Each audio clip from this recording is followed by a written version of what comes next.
Well, it is showtime, and I thought just now I had hit the go live button, but I didn't.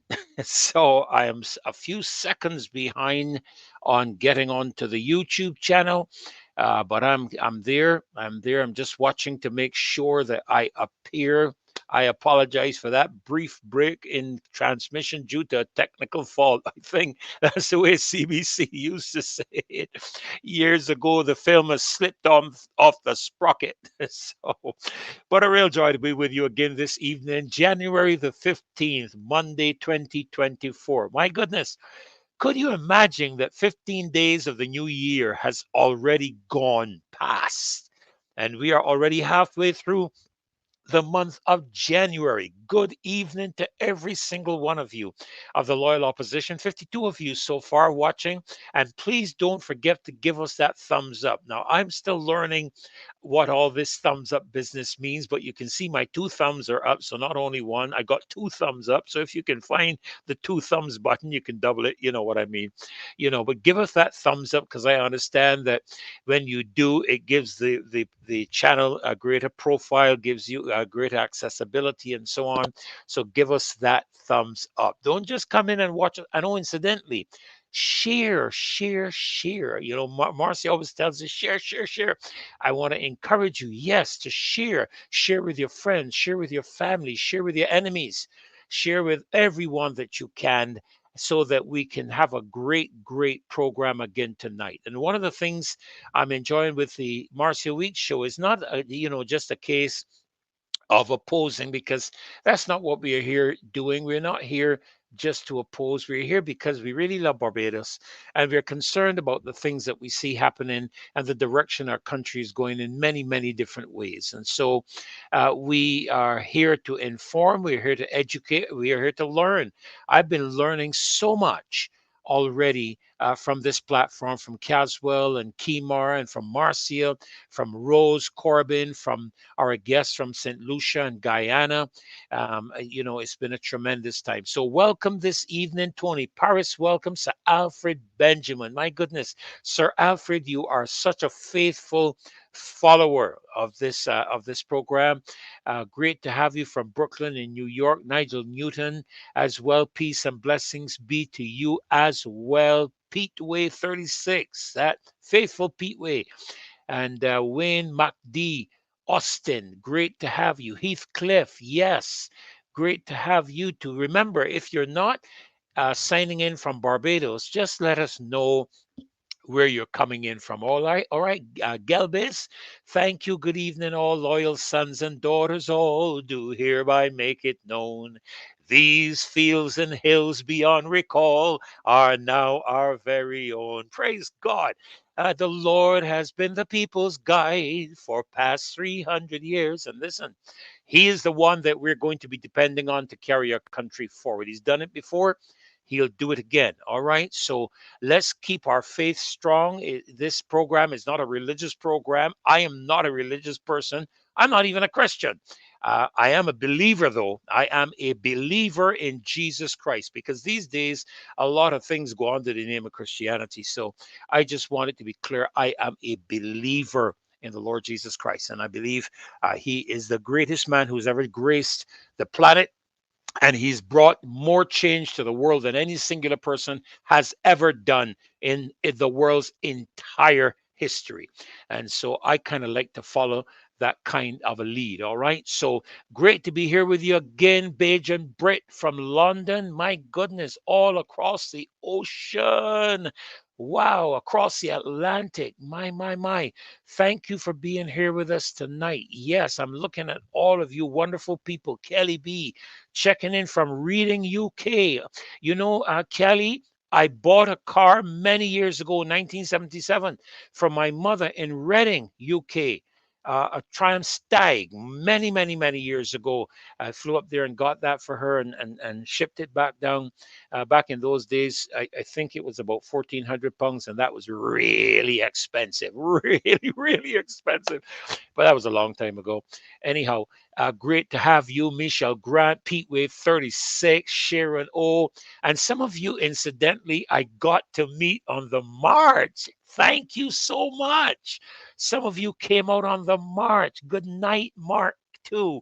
Wow, good to have you, Mark. Thank you for being here tonight. Really wonderful to have you. Yeah, we got to meet a couple of you guys. I wish more of you would come out. The other night I haven't been on for the last couple of nights, but because I'm having an extremely busy schedule at the moment, as a result of a number of different things. But I watch you still here on the YouTube channel, and I saw that we got up to over 800 people. And, I am looking for 800 or more of you out for the next march we have. We had a good march on Saturday, but we could have done better. We could have had a lot more people. But I've learned from the word of God that you don't despise small beginnings, and it doesn't take a big group of people to bring change. One person can bring change, huh? One person could bring change. So thank you for being here tonight, Mark. God bless you. Carrie Fit Wilkinson, good night. Uh, Great to have you with us. Richard Mears, great to have you. Hurricane Writer, wow. I tell you, boys, some of these names, man, I tell you, they can send some shudders up your spine. But great to have all of you with us. And tonight we're going to have an interesting program. I'm going to touch on the digital ID, and I'm going to do that because it has been indicated now by the Government Information Service, a reminder that has gone out to all Barbadians, that they are to get rid of the old ID card and get the new ID card by the end of this month. I'll tell you something, though, that I am finding a little difficult to comprehend. And that is, which ID card are we actually talking about? I am not too sure, because when I read the article, there was an article concerning the ID card applications more than halfway to the goal of 300,000 people. I think that was in the Barbados Today newspaper. And the Minister of Industry, Innovation, Science and Technology, Davison Ishmael, was indicating this. In terms of how many people had got the new Trident ID card. Now, I don't know if the Barbados Today got their information correct, but Minister Ishmael spoke about this Trident ID card. All right. And then halfway down through the article, he is quoted to have said, and I want you to listen to this very carefully. And I'm quoting from the Barbados Today, who I hope are quoting from the minister correctly. Listen to what he said. I want to underscore for Barbadians that we are replacing your physical blue ID card with a highly secure, better, more fit for purpose ID card. There is the intention in due course to introduce a digital ID. Now, what does that mean? We're going to have two ID cards? Trident ID and then a digital ID, because he's speaking about introducing a digital ID. We are not at that point yet. So a physical ID is what persons are going forward to register for. So I'm just trying to rationalize this in my head. Is he saying that we're going to get two, or is he saying that this Trident ID card is going to advance forward, not only to be a Trident ID card, but also to be a digital ID? And if that is so, there are some words there's some expressions we need to get clear. Yes, Pete, where there's only one ID card. Thank you. Trident ID is a brand. Okay, thanks very much. Appreciate you letting me know that. But like I said, that's what the minister said. So I can only quote what he's saying, and I hope I haven't misquoted him incorrectly. But let me get on to the matter of the ID card. Now, there are people who are wondering, why are we making this? Some people are wondering what's the big deal. You have an ID card, you use it. To identify yourself. Well, heck, I do that right now with my Barbados driver's license. When you get the ID card, this Trident ID, does that mean that I cannot use my driver's license as a form of ID? You know how many times I've used my driver's ID, my driver's license as a confirmation of my ID. Up to a couple of days ago, when I went to do some transaction, uh, at the airport, they asked me for an ID, and I gave them my driver's license. They took my driver's license. They were quite happy with it, handed it back to me, and confirmed that I was who I said I was. So we are I'm at a loss as to what is so critical about this whole matter of changing out our ID card, and that kind of thing. I really don't think that we're being told the truth. I believe that there is a lot underlying the matter. And why do I believe that? Well, let me share some information with you and tell you why I believe that. Because the people who are actually the architects of this entire thing have said that it has significant risk. Now, remember, this ID card is not homegrown. All right. The Prime Minister said that the deadline for the Trident ID is going to be 2024 at the end of this month, and she has given two options. So she says there are two options: to pin it or not to pin it. Now, before I get into that, let me make it clear. The World Economic Forum, who are the architects of the ID card globally. The Trident ID is not a homegrown entity. It is an entity that has been foisted upon us, as it has been in many other areas of the world, and as well in many other areas of the world has been refused. Of all the countries that have not signed on to a digital ID, the United States has resisted it. And you have to ask yourself, why? Are we, again, the guinea pigs, the test area for some global agenda to be advanced forward using Barbados as a testing ground to see how it goes? All right, and it's important that you pay attention to what I'm going to share with you. The World Economic Forum released a paper that outlines the significant risks of the digital ID. Now, I want to say this to you. I was listening to Brass Tacks. I think it was, um, yeah, they said on Brass Tacks today, January the 31st, Sir Alfred, correct. The old ID card will expire. I am still paying attention to that because I had heard Mr. Franklin, the general, make a comment, and I want to check and confirm something with him before I say anything about it. But nevertheless, let me get back to the point I was making. Mr. Davison Ishmael, in another article carried in the Barbados Today, made the point that you had the first testing area for this digital ID were the senior citizens traveling on the transport board buses. All right. Um, I know, Tyrone. I know. So I pay careful attention to what Mr. Ishmael said. First, people are going to be the senior citizens traveling on the transport board. You have to pin the card in order to be able to use it on the transport board bus. So obviously there's going to be some mechanism, some machine on the bus that will be able to identify whether your card is pinned or not.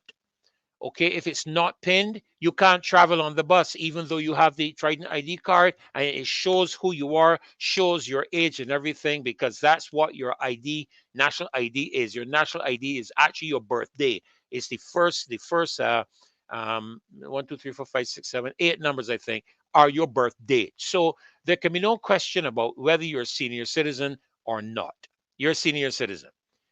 But then he went on to indicate that by means of the pinning, they will be able to track the movements of senior citizens at what time of the day and how many and all that kind of stuff. Now, we have been told that the ID card cannot be tracked. So, which is it, Mr. Minister? Can the ID card be tracked or can it not be tracked? Because you said it can be tracked, because you're saying that you can determine from the use of the ID card whether people are traveling in the morning, the senior citizens traveling in the evening, and so on. Now, if that's the case, I ain't getting no card and I ain't pinning it, because to pin the card is technically giving the person to whom you pin the card the authorization to access your personal information. That is what you're doing. And I am not a conspiracist. The World Economic Forum has made it clear. Let me read. Let me read it. The concept of the digital ID poses significant risk. This is the World Economic Forum, not Ferdinand Nichols, not the Marseille Week show. This is the people who grew this ID card, the most serious of which potentially being exclusion, marginalization, and oppression. Those are not my words. Those are the words of the World Economic Forum in an internal paper that was released, an insight report on the possible benefits and drawbacks of digital identity technology. The report assesses the considerable potential benefits of digital ID, and particularly decentralized digital ID. And that's a very important word, decentralized. It means that the government has no control over it. That is what decentralized means. When they bring it centralized, it means they're controlling it. Decentralized digital ID, which can help to foster greater social inclusion and enhance privacy protections when implemented properly. So the government has a responsibility to tell the citizens of the country what are the features that you are going to activate on my Trident ID card. All right. But there are risks, I'm continuing to read, but there are risks outlined in the report, many of which will be familiar to critics of digital ID programs. The World Economic Forum notes that by making access conditional, listen, by making access conditional. That is what the Prime Minister has said. The access is going to be conditional. If you do not pin your card, there are certain services that you will not be able to access. That is clear. And she went on to make the point that the next move, where the Trident ID card is concerned, is to bring the national insurance aspect under the ID, which means that they will have control of your revenues and funding in the national insurance. All right. The World Economic Forum goes on to say that uh, it is by its nature exclusionary. One can't get a driver's license, for example, without providing a home address. So if you don't have a home address, you can't get a driver's license. And in situations in which sensitive data is collected, there are also risks of marginalization and oppression, with ID being used to facilitate the identification, surveillance, and persecution of individuals or groups, the report says. Now, I don't think it belongs to either one, Alfred. I think it belongs to WEF. It does not belong to Visa, and it does not belong to MasterCard. It's not a credit card. It is a digital ID. All right. And I'm reading from the World Economic Forum's report. Now, let's understand something. On Friday, I was listening to, I think it was Friday, Thursday or Friday, I was listening to Brass Tacks, and the moderator was a lady. And apparently, a number of WhatsApp messages came through pertaining to the concerns of the ID card. And one of them that was raised, the control mechanism that that Trudeau in Canada used during the protests against mandatory what's that thing again now? Injections. That's it. Mandatory injections and these kind of mandatory steps that he was taking in Canada. And she suggested or tried to suggest that they did not use the digital ID card to trace and track people's behavior or conduct or whatever it is in terms of the protests, but in terms of shutting down people's bank accounts and so forth. But the government went to the banks and got the information from the banks and closed down the accounts. Well, listen, I don't know that the Canadian law is that dramatically different to the American law or even to a large degree global law. I believe there are certain aspects that are very similar. There may be differences, of course, but here's the thing. Any bank that releases your information to anybody without your permission is in for a lawsuit. And everybody knows that in North America, Canada, lawsuits are the most prevalent things you can find. So I don't see no bank giving the government no information on anybody's account. Furthermore, I was a witness to parliamentary procedures in the Canadian government when the opposition raised their voices on the behalf of the citizens of Canada concerning the use of their digital IDs to block their accesses to their accounts because they protested. I don't know where this young lady got her information from, but I sat and watched the parliament debate on the matter in the Canadian government. And Mr. Trudeau took that ID card. I'm not sure how he knew the people, but I would imagine cameras are able to facially recognize you now because everybody is using the Chinese technology. The Chinese can identify anybody on their streets. And we have some cameras set up here in Barbados on the highways that have nothing to do with people speeding. They're facial recognition cameras. All right. And I'm telling you facts. I have spoken with people who know technology and who know about cameras, and they've told me straight that is the facial recognition camera. All right. So, um, so the government of Canada used the digital ID to sanction its people who oppose the government's decisions and choices. My question is, since the pandemic, trust in every government on the planet, not just the BLP, every government on the planet has deteriorated dramatically. Nobody trusts the government. The people in England don't trust the government in the UK. The people in Denmark don't trust the government of the Netherlands. The people in France, oh my goodness, they definitely don't trust the government, especially when they raise the retirement age by 1 year. 1 year. And those people protested and nearly burned Paris to the ground. And you already know that to be a fact. The people in Rome and Italy don't trust the government. The people in Spain don't trust the government. The people in New Zealand definitely don't trust the government. And the people in Australia for sure don't trust the government. And the United States of America is even worse. And we are to trust our government. Our government told us that certain injections would stop you from contracting a disease. And we contracted it. After the found it wasn't stopping contracting diseases, they said it would stop hospitalize. It would decrease hospitalizations. After they saw that that was not happening, they went to the next thing, and all of this was the global stuff that was expressed. All right. So nobody trusts governments, and given the activities of our government, I'm not going to be too specific at the moment. Given the activities of our government, where our leaders travel and come back and don't give a report to the country, understanding that we're a republic by the people, for the people, of the people, but you're getting on as if you rule the people when the people rule you.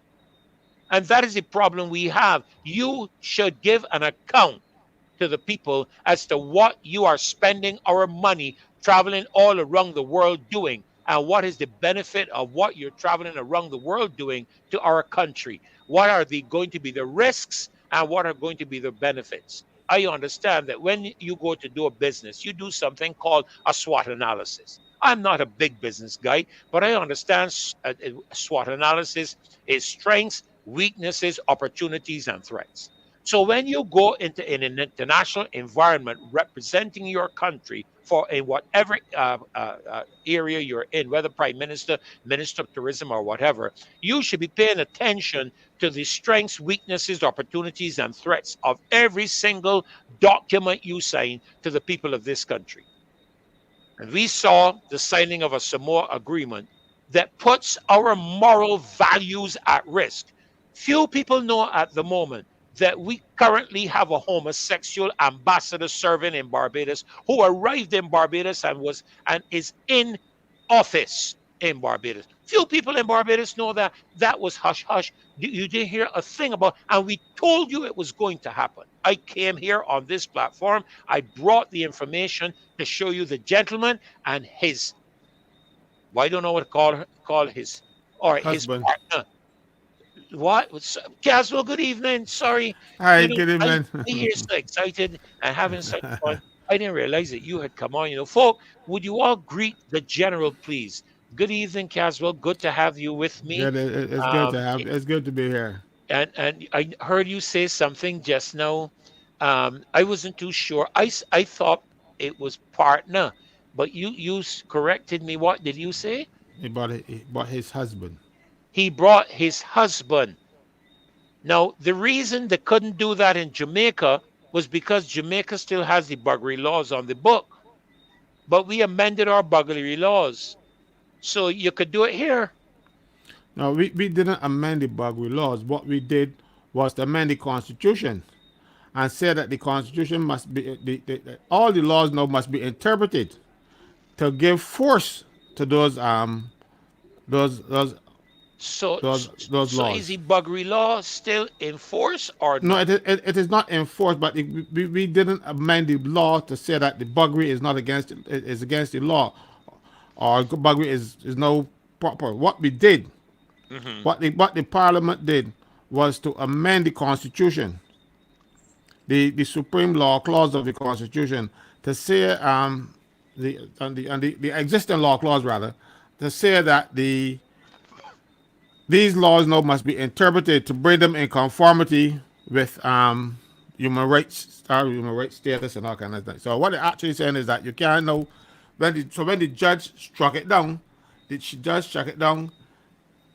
to bring it in conformity with what the amendments to the constitution require. So the government did a sleight of hands type of work. They didn't say we are going to strike it down. They are or we are going to amend them. They left the dirty work for the courts to do. They changed the constitution to say that you can't now discriminate. So the judge now had two options: don't hear the case or don't rule on it. You know what I mean? And of course, judges can't do that. Judges must judge their case. They must hear or not. They can be struck off. They can be disciplined for not giving a decision within 6 months. And then on that decision, the judge would have been disciplined. The problem here is we have a government that tries to deceive us at every turn. They know that the majority of Barbadians do not support this homosexuality nonsense. But the majority of the government seems to. But rather than bring them in conflict with the people, they pass an innocuous piece of legislation that didn't look like it was doing anything, but it was actually doing some very dangerous work. What it did was tell the judges, "No, you got to rule that these things are no longer um, offensive." So the courts tied the court's hands were tied. I actually went back and they read it to make sure what they actually did.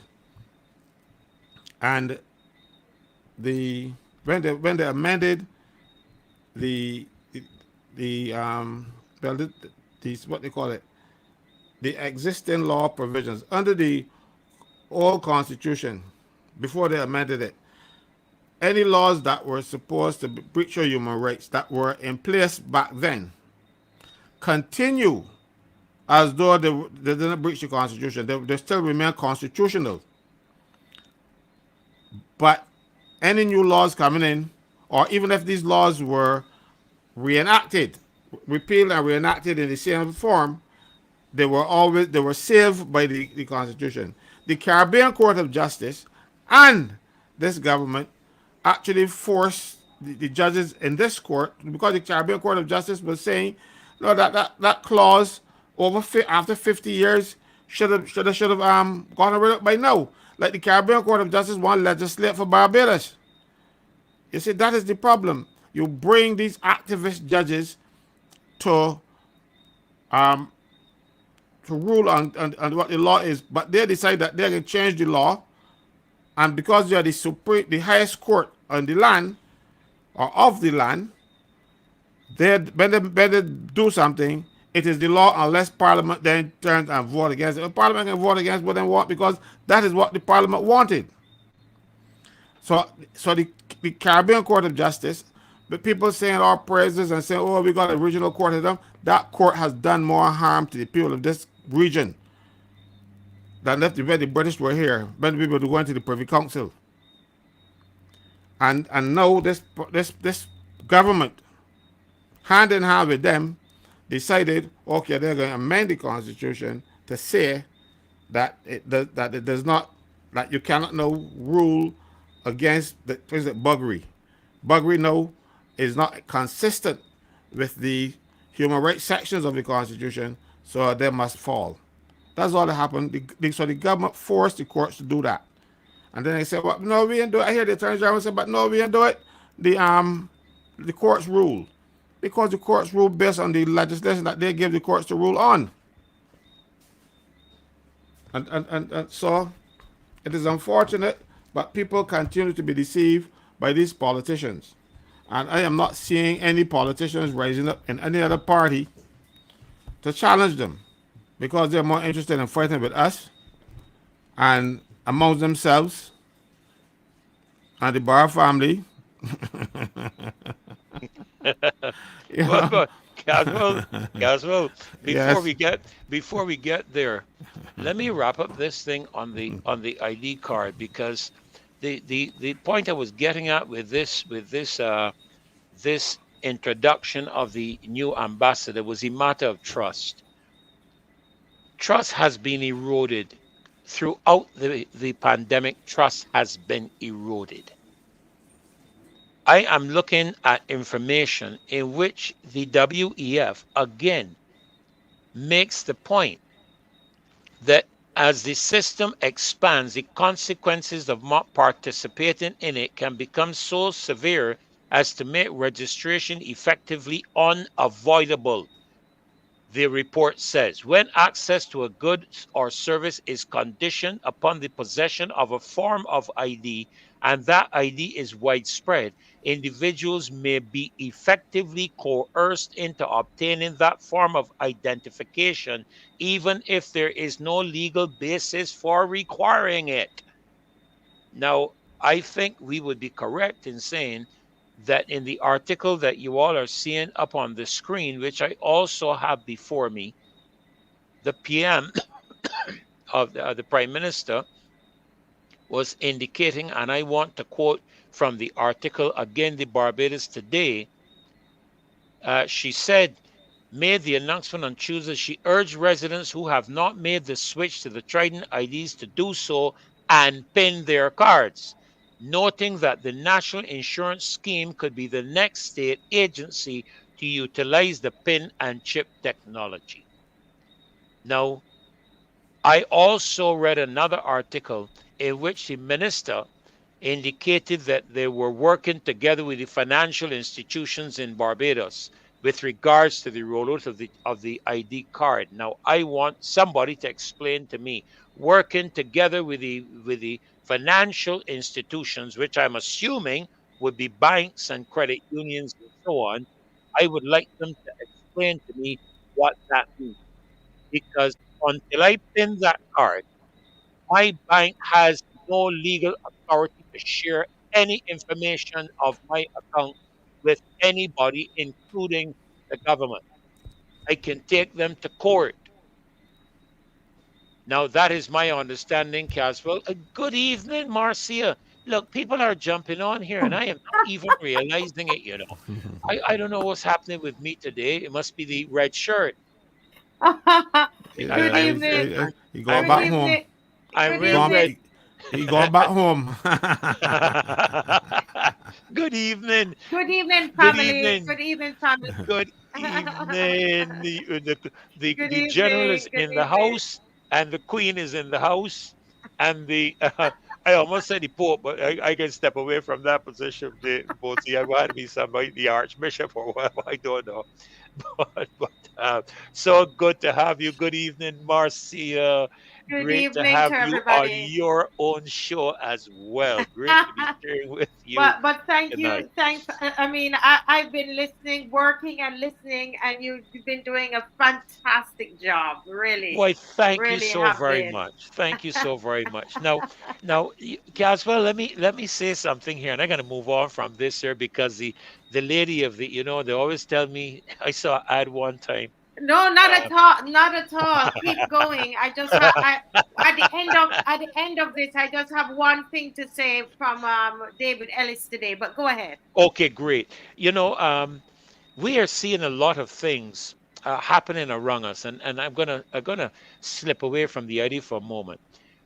The It was just revealed that Mr. Gates contributed over 11, I think it's 11 million US dollars to the Chinese Communist Party. Now, this is the same Mr. Gates that our Prime Minister up in arms with, and the same Chinese Communist Party that is funding things all over this country. I have concerns. I want to know what are the conditions. You don't get money without conditions. You don't even get a grant without conditions. And I know what I'm talking about.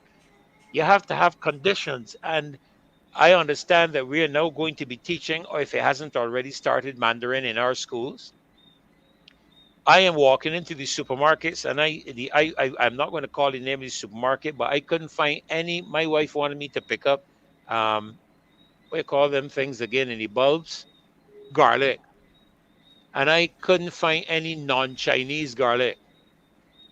I couldn't find garlic from any other country in the supermarket I was in. I understand they have garlic from other country, I think Canada or something like that. But the ones out there being promoted in the supermarket is from China. And I saw a warning, a health warning out pertaining to garlic, using garlic from China. Now I have to go back and check on it. There is an alleged aspect of something to do with it, and I'm going to go back and check on it. But the point I'm making is that when you are trudging all over the world with all these high profile people, you got to be under somebody's thumb. You don't get into those positions unless you're under somebody's thumb and they're calling the shots. That is why Barbadians do not trust our government, because we see you moving with Charles Schwab from the World Economic Forum. You join the World Economic Forum. You paid a lot of money to join the WEF. We are members of the WEF. It's not even an elected entity. Not a member in the WEF has been elected to office to represent anybody. It is a private entity. And then we have the World Health Organization, which I'm sure, Caswell, you're aware, are gunning to have the control of sovereignty of countries, I think, by May of this year. What is going to be our country's, our government's position after having spoken with our people? And so this is what the point I was getting at as I went through the aspect of the digital ID and the Trident ID, is the fact that the World Economic Forum, in an internal paper, have themselves warned, they have warned of the abuse of the ID, and they have indicated that even the data is at risk in terms of sensitive data such as biometrics carry a high risk of exploitation, the report notes. For instance, biometrics can be exploited through man-in-the-middle attacks where attackers gain access to biometric data that they can in turn use to access an individual's financial resources. I write this article. This is the World Economic Forum themselves. Are these guys kidding? Are we kidding when you're going to tell me something about conspiracy? We have been warned. The World Economic Forum themselves have warned us. It is up to us to make a decision. I can't tell anybody, don't get it. I am telling you, I am not getting it. I have a driver's license and I have a passport. And until the government tells me what the intentions are with the future development of the card, I am not getting one. And Yeah. I will rest my case. Yeah, can I just say something here that someone is saying to me? I don't know if Caswell, Mr. Franklin had a chance to listen to Brass Tacks today, but I was told by someone who was listening Brass Tacks that um, the moderator was saying, Mr. Ellis was saying that the card, that it is not mandatory to pin the card. You can get the card, you don't have to pin the card. But I think if that is what he said, I think it is important for us to say what he really means by that, because some people might hear and say, oh well, you know what, we don't have to, we don't, pinning the card is no big deal. But here it is, the prime minister is saying that pin cards will be needed, and we went through this on the show already, Mr. Yes, yes, Franklin, but I wanted to go to review it, because if pin cards would be needed, what she's really saying, people, is that there are services that we are not going to be able to access as a Barbadian. And Mr. Franklin went through those services as per the act that was passed in the upper and the lower house. Okay, so there are services that we would not be able to access. All right. So basically, as someone, it says, pin it or else, is what she is saying to us, but doing it in the sweetest way possible, the same deceptive style. And so I did not hear it for myself. So I would love if any of the opposition members heard David Ellis today and would be able to confirm that, because I'm not sure if he would have seen an article like this, and if someone could send it to him so he can clarify, because it's confusing for a lot of people. And I know that once he has the information, he will clarify. So if he could clarify what he's saying, somebody's saying yes, that's what he said. But we must, if that is what Mr. Ellis said, and someone can get this article to him so he can discuss this on Brass Tacks or wherever, on a forum, so that the average Barbadian will be able to understand what this thing is all about. Because you're telling me that it's not mandatory, but then I can't get any service as a Barbadian if I don't pin it. So what is it then? Mr. Franklin, I don't know if you wanted to jump in on anything about that. You said you didn't hear him today. You're muted. No, I didn't hear him. I don't listen to brass tacks anymore. I just find that it is becoming monotonous, and but sometimes they come up with these little pearls of ignorance and confuse the issues, right? I look. I'm not. Pearls of ignorance. You Sorry, go know. ahead. You know. I am not saying that people will not make mistakes and they might not put out something that is incorrect. But when you put out these incorrect statements, they don't come back and say and say, well, look, we made a mistake, we're sorry, and a mistake like this should not have happened. Because if you do not pin the card, you can't drive on the transport board bus. correct. Full stop. I ain't even gonna go further than that. And the old, and we are talking about the old people who are 65 years. Oh hell, that's me. 65 years old. Why can't I drive on the bus free if I pay my card? I didn't even study that. Now, if you're 65 years and older, you can drive on the transport bus for free. Well, all you do is to take your ID card, and the driver will see it. And what they have done, what they used to do, they used to, when you get 65, they will let you take it against a red background. So from the time the driver see that red background, you ain't going to sit and calculate 2024 minus so much and see what the answer is. Red background means you're over 65. And you just flash that, you get to the bus. No, they're saying that they're going to have this mechanism where you will have to put the card, and if that card is not pinned, because it won't track you. And so that alone changes something for us. I'm saying us because, you know, for the week and drive on the bus for free. And so don't come out and say things that at least regurgitate what the Prime Minister is saying. The Prime Minister says what she wants to say to bring it in conformity with what she wants people to believe. And not necessarily sitting on all fours with the truth. They might got some nuggets of truth in it, but just barely. And that is the problem. The Prime Minister only tells you what she wants. They give you enough information to get you Yes. to do what she wants you to do. And Yes. that is the problem in Barbados, period. They do not tell the truth, the whole truth, and nothing but. So if I were in another place, I would have to say that she is not telling the truth, the whole truth, and nothing but.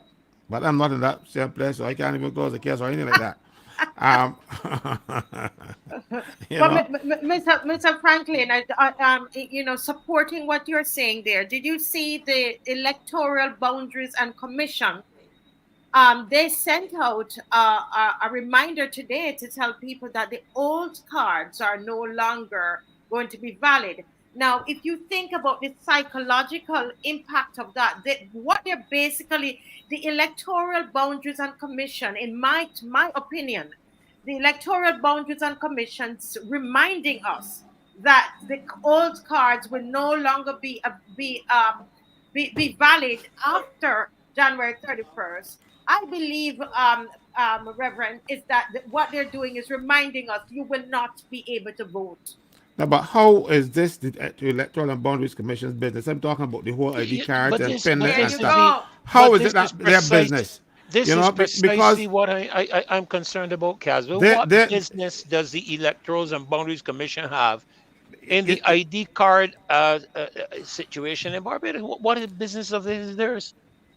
the problem is that the Electoral and Boundaries Commission is constituted by um, three members from the government and two from the opposition. So when the government wanted to do something, they tell them, and they will go ahead and do it because they had no right in this digital ID nonsense. That's not their business. What they are doing, or what they should be doing, is to make sure that when you're running an election, it is free and fair.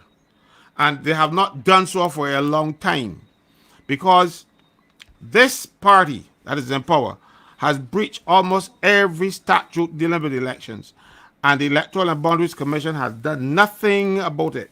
The Electoral and Boundaries Commission or the Chief Electoral Officer, they have done nothing about it in terms of spending. So much so that I hear people from the Integrity Group and other places saying, oh, we should have campaign finance laws. We have campaign finance laws. It is just that they're ignored. They're ignored. They're observing the breach, as people like to tell you. They ignore them. You can spend $10 per elector. If you have 6,000 people in your constituency, on your voters list, you can only spend $60,000. And they spend $60,000 in one platform.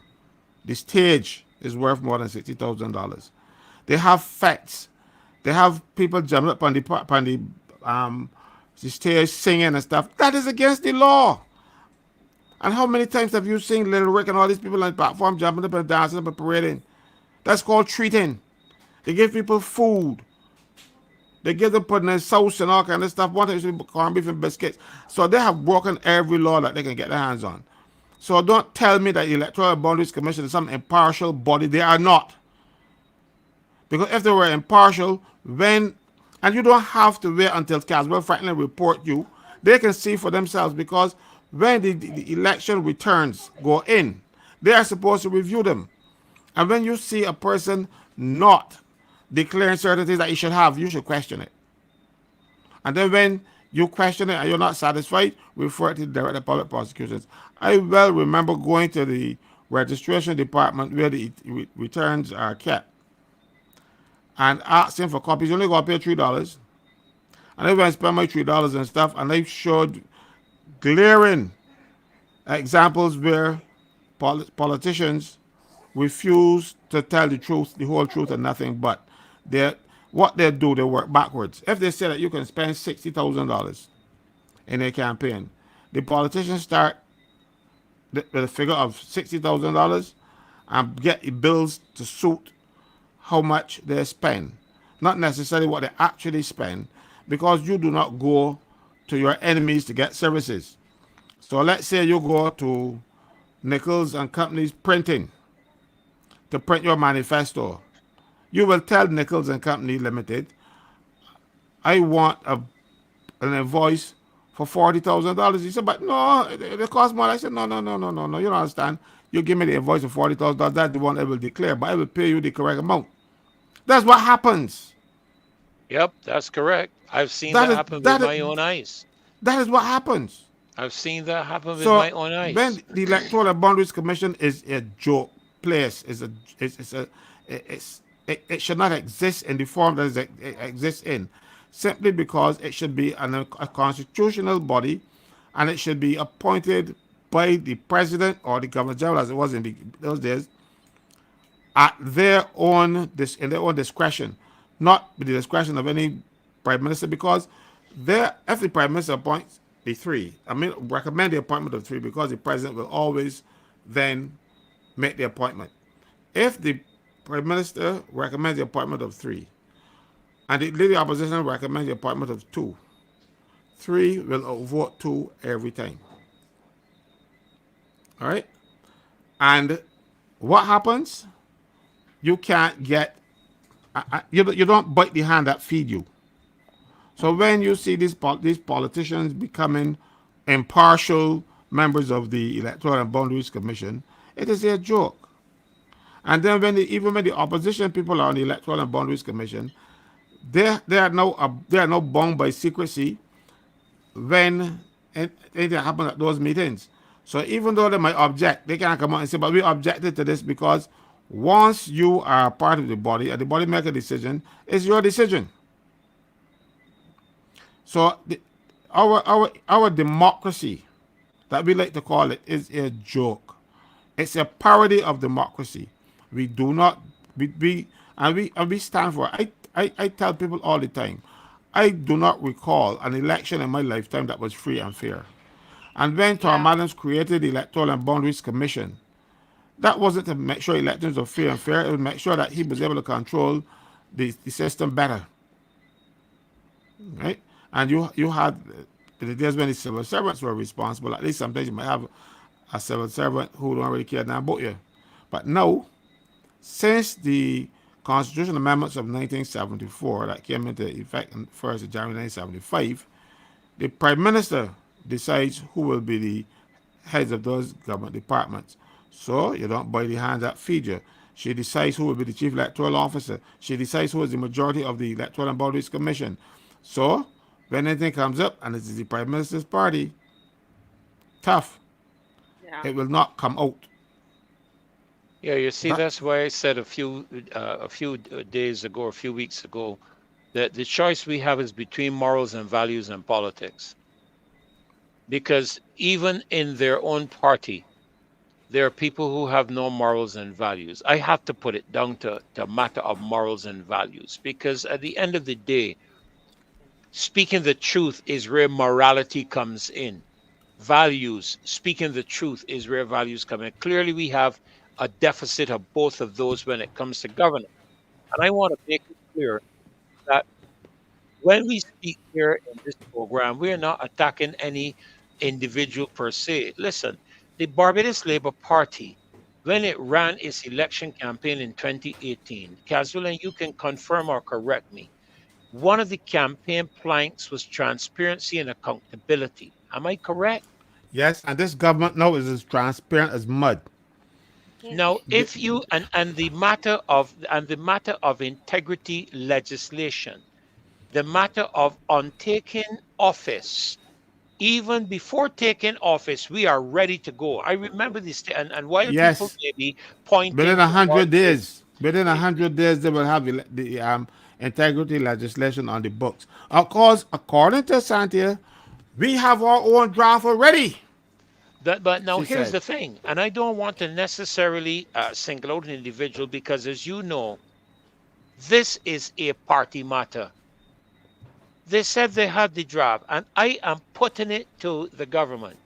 You did not, and you do not have to wait for legislation to pass in Barbados to reveal your assets going in and your assets coming out. The moral thing to do is to tell Barbadians, if you don't want your business to be known in public, stay out of Parliament. There's a simple choice. But if you got two houses and you got four minivans and you got a business up in Christchurch or up in St. Lucie, you should have been able to tell the Barbadian public without a law being passed, because the way you campaigned for transparency. Now you're saying to me that the legislation is denying you the opportunity to tell the Barbadian public what to do. And I am not satisfied that a proclamation is not going to be in place until a committee is in place. Don't tell me that, Caswell. A proclamation can be done, tell the people the truth, and you can always put an integrity committee in place. Now look, let me That's tell you when you're something. dealing with morals and values. You have to do regulations. You have to do all those kind of things. Those things should have been done early to make sure. Marcia, I am getting some calls from people who I haven't sent the link that they can Okay. view. So could you Yes. send me the link, because Yes. I'm Yes, sir. getting. No problem. I'll send you the link now. Okay. Yes. Go ahead. Yes. I'm getting it now. All right. So you must remember that the Prime Minister, no less a person, says that she will require her ministers to deposit with the cabinet secretary their assets, even though we don't have any legislation. You don't remember that? Yes, I do, but Oh, that's good. precisely what I mean, So Caswell. and the Prime Minister is supposed to regulate the behavior of her ministers. In England, where we got our system of government from, the there is there are rules, the ministerial code they call it, and it tells you what the ministers can and cannot do. However, in Barbados, we have the Prime Minister who decides what is right and what is wrong, because we don't have a ministerial code. They might have some document that they said this is what you should or what you should not do, because the cabinet secretary, usually when the new cabinet is in place, sit down and talk to them, tell them, oh, you can't do this, you shouldn't do Y, you shouldn't do B, and mostly it's telling you, well, you know, you got to give up your job, and if you're a lawyer and you become a minister, you got to stop. Mind you, some of them don't stop.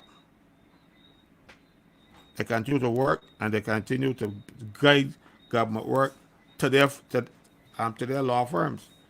You know, so we our system of government is too corrupt. It's more corrupt than I think You that the see, average fella but knows. Caswell, here's the thing that sometimes I don't want to say frustrates me or upsets me.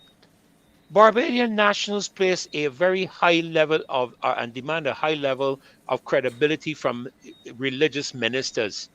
I hear people criticizing the church left, right, and center. The pastors getting money and all this kind of stuff, and I hear all that stuff. But yet our ministers of government can do all this stuff, and you don't hear voices raised. You don't hear the same people that going to talk to me about corruption in terms of the church, and you taking the church money and you doing this and so forth, Correct. want to give the ministers of government a pass. And what I'm saying is, you don't have to wait on a law, because you did this as your campaign plank. This was one of the planks of your campaign. From the day you went into office, you shouldn't have handed them documents to the cabinet secretary. You should have handed it to the advocate, the nation, and the Barbados today. And let the people of Barbados see what the assets of the people going in, if you took transparency and accountability and corruption seriously. That is Look, what you call morals and values. Friday, I was a member of the Senate. And when that piece of legislation first came to the Senate, I said to them, it will not pass. The government will not implement it in any short term. What will happen? They will make sure they get rich first, and then they will pass this legislation. I said it on the floor, And it seems as though that was a prophecy because we, we are hearing all manner of things happening. Just give me a second, please. That's fine, because you see the thing is that when you campaign, I was in elections in 2022, and I had to declare things when I went in. I had to declare who was giving me money, and I had people who supported my campaign that were not even Barbadians, and I had to reveal it. So that I'm saying, if you are going to campaign, and here's the thing, Castle, this is the first government that none of the subsequent governments have implemented integrity legislation. You can go all the way back. This thing has been hanging around for decades Look, and has not been implemented. This is not um, the first one. sorry, boy, I asked you to excuse me just now. That's okay. One of the viewers WhatsApp me two questions, and it says, "When was the last election held, and why has the electoral report not been made public?" Because that is done in a matter of weeks after the election, and it has not been done so far. And they're asking me because we were talking about Electoral and Boundaries Commission, Yes. and a member of the audience wants that question answered. I can't answer, so I hope that whoever else is listening will be able to give me a note here and log on and tell them why it has not been published. I don't know. I can't answer it I because the can't last answer either. All I know the is last election was 2022. 2022. All I know is that when my campaign was finished in 2022, I had a prescribed timeline that I had to submit my expenditures and my incomes for the campaign. Yes, I had a timeline to do that, and I met my deadlines. so at least the I am people are very listening, serious about the Marcia. matters. Listen, I'm very, very serious about the matter of morals and belief systems and integrity. I'm very serious about it because we have had too many successive governments that have violated the moral values and systems of our country, and Barbadians are saying enough is enough. We need a new aspect of governance. We need a new perspective of doing politics in Barbados the old way. Listen, if we get rid of old ID cards, why don't get rid of old politics? Why don't get rid of corned beef and sardine and biscuit politics and television politics, and start to talk to people about what is in the best interests of the country, so that our young people are not getting on a flight and leaving Barbados to study and ain't coming back. And that's the Look, reality. you are not going to get any changes because it is not something that the people of Barbados are disturbed about. One or two of us might be complaining about it, but the people in Barbados expect politicians to steal. I don't apologize for saying so.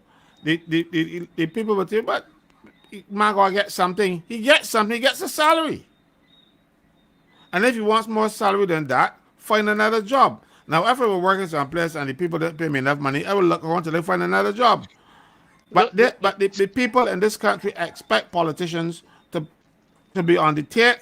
They expect politicians to cook to do this kind of sleight of hand kind of work to get money that they're not entitled to, and they see, and a lot of people do not see anything wrong with it, and they will tell you that they would do it too if they got the chance. And somebody even told me that I would do it too if I ever got the chance. Let me tell you something. Those people don't know me simply because I try to obey as many laws as I can. And unfortunately, the if I break them, they can come for me. But they don't have control of the army, police, you name it, they got control of them. So nobody ain't going for them because the police want to get promoted. let me address a comment made here in the chat, about somebody talking about if we don't get tired every week with the same thing. No, Buster Rock, we don't get tired because the power of repetition is any leader's best friend. The best way to educate is to repeat, repeat, repeat. So, Basarok, we don't get tired repeating. And the difference here, as compared to, and I don't know if you support the government, the difference here is that we are transparent, because you can come here and talk what you have to talk, and nobody is going to sanction you and tell you get off. I mean, people may tell you that, but the key people here are myself, Caswell, and Marcia. We're not going to tell you you can't come here and make comments. You can come and make whatever comment you like. But let me be clear. The reason we are here every week repeating things is because repetition is a leader's best friend. You repeat things over and over and over. That's how people learn. And if folk don't like it, well, then just simply don't join the platform. But I can tell you this, there are members of government listening to this platform. They have their lackeys in here listening to this platform and carrying back the information to them. And I'm happy that you are, because this platform is the voice of the people. Many of you may not have seen it, but you know they rated our wonderful, sweet Marcia as being the most controversial person for 2023 in the country. And I told her they couldn't have given her a better compliment, a better advertising, and a better PR piece than to write that up. But the Well, reason, guess what? I'm in good company because Mr. I think the year before or 2 years before that, Mr. Franklin got the most controversial. So we're all part of the same thing. That's okay. And people that's like fine. people That's like fine. Buster, the good thing is that the people like Buster, they could come on here and they could learn something. Yes. And I think that yeah, they could learn something, and so it's all good. I had a I Continue. had a lady, today was at the air. It was today. Today is what, Monday? No, yesterday. I was at the airport yesterday, and there was one of the security guards said something about how well our PM is doing and whatnot. And I answered and I say, yes, some things she's doing well, others she's horrendous at. And she said to me, but we all are like that. I say, yeah, but we all are like that, but we get punished when we are horrendous. That's the difference. So yeah, Adrian, don't worry about it. Sometimes, yeah, casual, you're muted. You're muted. I appreciate the advice, Adrian, because the scripture cautions me in some areas too, but I try to remain somewhat decent and respectful. So it's no problem. I mean, when I preach a message, sometimes people don't always agree with everything I say, and that's okay. There's no problem there. But then, if somebody tells me something, I go back, do my research, come back and tell them. I respect people, but what we have is we have an administration that doesn't respect people, and you look down on us. You look down on the people who are opposing you on matters that are of concern to them. We are not idiots. I just finished reading information on the World Economic Forum, and while you all were talking, I went to discover that the World Bank is pushing the matter to control persons, especially during pandemics. I just read it from the World Bank, That means they're planning another pandemic. but it is a fact. They are planning another pandemic, and that is not conspiracy. That has already been released to India. In India, they're battling that now. And I'll tell you this, we have recently had a state of dengue in Barbados. Anybody who wants to do the research can do the research to see that there are actually releasing mosquitoes in the United States of America that have been affected. I can't remember the exact terminology. They've released them in the United States. This is not conspiracy. Go do your research. I'll tell you this, why it is appearing to be conspiracy is because CNN don't carry it, MSNBC don't carry it, CBS and CB, whatever it is, don't carry it. So don't worry to listen to it. And if you Yeah. don't see it, there is conspiracy. Thank you for that, Reverend. But we found a clip from David Ellis, and it's causing as Caswell says, confusion out there for a lot of people. And I think that I think it's something that I would love if Mr. Ellis could clarify this and to say what kind of inconveniences, because when you listen to the clip, I'll let you listen to the clip. So let's just listen to the clip. No, go ahead, please. Let's share the clip.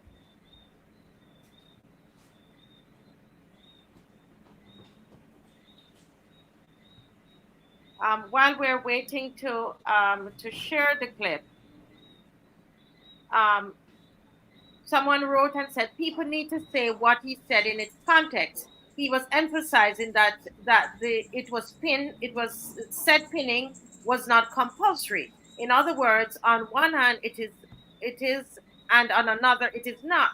That was because people called in on the issue. So okay, so he's saying that it is confusing. Is that what Mr. Ellis is saying? I'm not sure. Okay, let me just see if I can get this played myself here. In the Just same hang on. ocean, no come back and tell you got to pin it. I mean, these people are my main question, why must a person have their ID card pin? I think that you should have a choice whether you want it pin or not. Nobody should be placing that on your back. There got to be other reasons associated with this pinning that they're insisting. For me, a basic ID card is the picture, your signature, and your height, as with the other ID card. That's the basic principles of an ID card. Look, some of you making very heavy weather of this, and I really, for where I sit, I don't have those types of concerns about it. I feel, many other people have gone ahead, gotten the ID. Those who have not made the change must recognize that if they don't make the change by the end of the month, then there can be some inconveniences associated with it. But why? Because the law is the law. The law is the law. And it's been pointed out that the pinning of the card is not mandatory and has never been mandatory. Okay? Right. So that's where the confusion is, Mr. Ellis, because you are saying that there will be some inconveniences that I, as a Barbadian, if I could go ahead and I could get the piece of paper, which nothing is, just get the card and I keep it in my wallet. But Mr. Ellis, you are saying, this is my understanding, Mr. Ellis, that if you do not pin the card, there'll be some inconveniences. The Barbadian who is on the other line is asking, but I have an ID card, so why should there be inconveniences? And you said it's because of the law. I don't understand that, because he already has his ID card. But I don't know if anybody wants to comment on that. What the thing is, which law? Which law that says that an ID card expires in Barbados? If he can point me to that law, I would be very grateful. I'm not saying they don't exist because I don't know all the laws.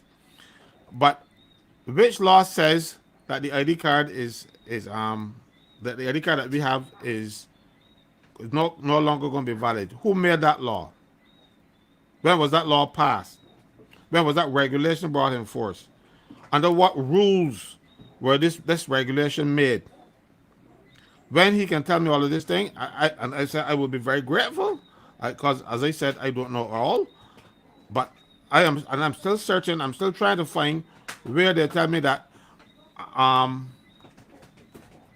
this document that I have here, but I will show you in a second. This document, cute fella. This says that the man here is Caswell Franklin. If it expires, this man here will still not be Caswell Franklin. So if it expires on the 31st of January, on the 1st of February, this is going to be Fred. ID card is just that, to identify you. But this ID card that they're going to give you is transactional. So it has to be valid for a particular period of time so you can do whatever transactions you want to do with it. This was not transactional. This was to get some person to say, well, the government is saying that the fellow who featured on this thing is Caswell Franklin. They also said that the fellow featured on this one is Caswell Franklin. And these are all government IDs. So all of a sudden now, why will these no longer be valid to identify me. I have a passport. Why is that passport no longer going to be valid for me to take to the bank and say the fellow in this case? Because all the bank is interested in is that if I bring a check that says Santia Bradshaw, that is Santia Bradshaw, that came with it. I mean, you really know what I'm talking about. But so the guy Holford was not Santia Bradshaw, and that would raise red flags. So he didn't produce an ID card that says that he was Santia Bradshaw. So all he had to do was to produce an ID that says he was S. Bradshaw. He didn't, and that's how come now he's in jail now. But that case pending. So the ID card is to identify you. This ID card now would allow you to get access to your account in the banks if you pin it. It will allow you to get your blood tested if you go to the hospital, but then you get services. A whole set of things that you cannot do. Because with this ID card, having been registered, I can walk in the police station and say, I am Caswell Franklin. I can't find my ID, and they will find one for me and give me an ID card and let me vote. That is the law. Now they're saying to me that I cannot vote because I don't have this new ID card.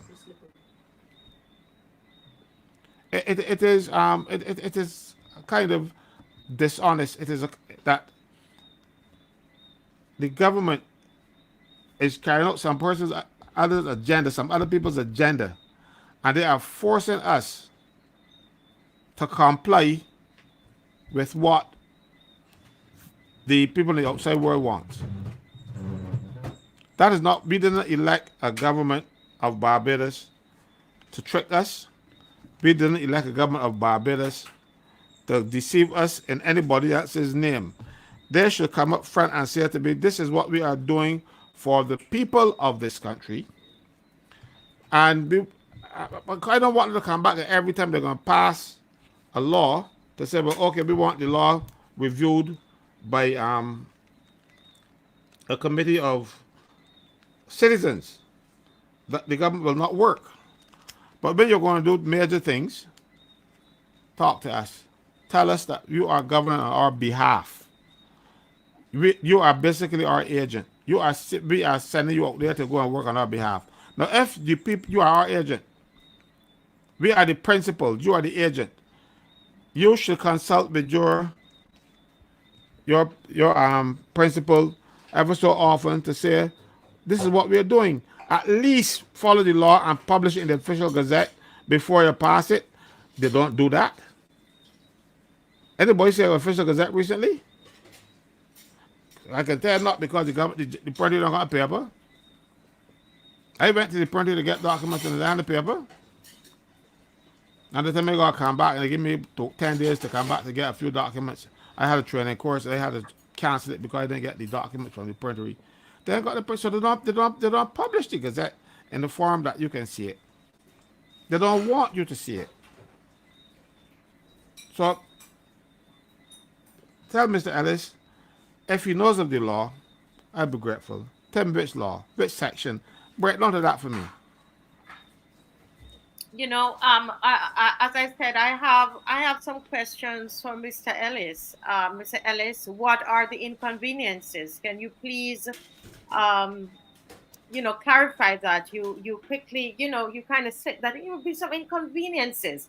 What is that? Is it not being able to vote if I don't pin it? Is that an inconvenience?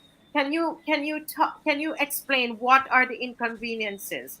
The next question, Mr. Ellis, is why, if I have an unpinned Trident ID, would I be disadvantaged from receiving services? Because remember, you said it's not mandatory. But so you're saying, so why, if I have an unpinned Trident ID, would I be disadvantaged from receiving services as a Barbadian? And Mr. Ellis, could you please explain this article in Barbados Today on September 13th, 2023. September 2023, where the PM says, new deadline for Trident ID cards pushed to 2024, but PIN cards will be needed. That does not sound to me like that it's a choice. If it's going to be needed, what she's basically saying is that you need to pin your cards. You need to pin your card. So why are you saying it is not mandatory? I don't understand what are you what you're saying. We understand you can go ahead and get the piece of paper and don't pin it, but it's the pinning of the card. The pinning of the card is what gives you the services as a Barbadian. So what's the point of it? You know, and so these are things that we need to be clear with people and stop the confusion, because it's confusing us, right? The article, as I said, September 13th, saying one thing, and then you're saying something else on the show. What is it really? That's what we would like to know, you know. You But see, yeah.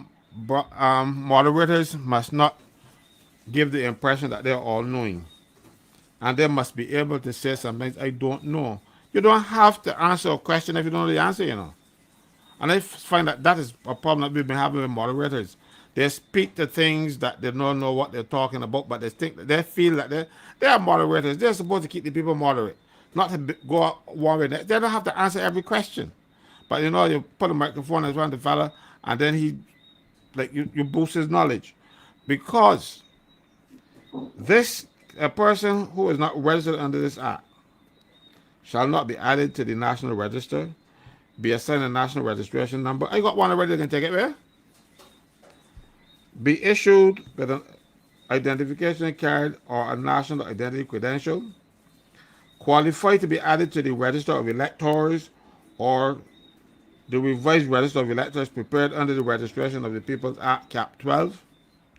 Qualify to obtain a driver's license, a private permit or license, or the catch-all one here, qualify to access any service or goods which require presentation of an identification card to obtain such services or goods.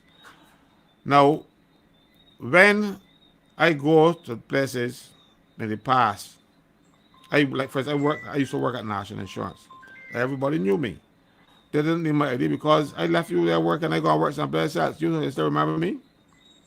And when they going, people say, "Hi, Frankie," and they transact my business. Because all an ID card is to do is to identify you to people who, officials who do not know you. And the government is saying that that's the person who I say is. So if you give me a driver's license and you cannot, and the government cannot rely on that driver's license, what's the use? Why were they deceiving us all along, saying that the driver's license is a good valid ID? You give me an ID card. I've been using it. I use my ID card all over. I use it in France. I use it in Miami. I use it in New York. I use it in England. You know, and I use it in Canada. So how come it is no longer, it ain't good anymore? I just want to know that what's the rationale for saying, mind you, I could understand if I had an ID card when I was 20 years old and I'm now 65 and I got better looking, of course, but it doesn't look like that 25-year-old boy. I can understand people saying, well, look, you need to get this thing updated. I can understand that. But I showed you my ID card. Still the same handsome fella I was back then when I got ID card taken. So why it is no longer valid? I haven't grown any horns or anything that distinguish me out of it. No, this is a ploy to get you to comply. They're taking, they want to be able to jerk the hand of your money at the banks. Freddie was saying earlier that it is against the law for the banks to divulge your information. Yes, we all know that. But when the nurses were on strike, the government not only, they don't only divulge to the government, they took people's money from their accounts at the banks and the credit unions. And how we know? The bank said so on a voice note that it was the instructions of the government of Barbados. So if they had to go through the banks, and the bank should have said no, they didn't. You think when they can have direct access now, they can have any qualms about going to the bank account and seeing that Marcy Weeks now has become a millionaire? Huh? You already feel that. And if they want some of your money, they're gonna take it up because you've been keeping it there for too long and you have not been using it. So I will not get one. I will not advise anybody to get one. Look, I have to keep my Barbados ID in a separate thing as opposed to in my wallet now because it is too big for the space that the cards fit. But and I would have glad I would have been happy, and I said that more than once. I would like a car that is smaller, but I do not want it at any cost. And the government has not set out in writing. I want in writing the rationale and what are the terms and conditions on use of this card. I have not seen a document anywhere that says that. I see some threatenings and some threats in a piece of legislation telling you what they will and will not do to you if you don't have this card. But the government has not explained it and they have not told us why. Because we must comply. We are silly people and Mayor knows best. So when she makes a decision for us, how dare you say explain? But that is the kind of attitude that we're getting from this arrogant bunch of people in Parliament. They do whatever they like because nobody can touch us. But I just hope the people of Barbados wake up. Yeah. And Yeah. if they don't wake up soon, they're gonna wake up at all. I'm telling you. And I remember when we're gonna segue into the DLP, because we really need to look at what is happening to the Democratic Labour Party. A party that Errol Barrow. This is Errol Barrow. I call it Errol Barrow's month, and we have there are many concerns about what's happening with the DLP. But when we think, Mr. Franklin, that this whole thing, one of the main persons who brought this to the attention of Barbadians was the leader of the Democratic Labour Party, Mr. Ronnie Yearwood. I have not heard him since, and I would love to know what is his position. Just as I'm asking Mr. Ellis some questions, I would like to ask the leader of the Democratic Labour Party what is his position now about these ID cards. I remember him saying that he will not take one. I remember that it's in the newspaper, and I want to know what is his position now. We have not heard a position from the Democratic Labour Party read these cards, and there are lots of people with lots of concerns about it.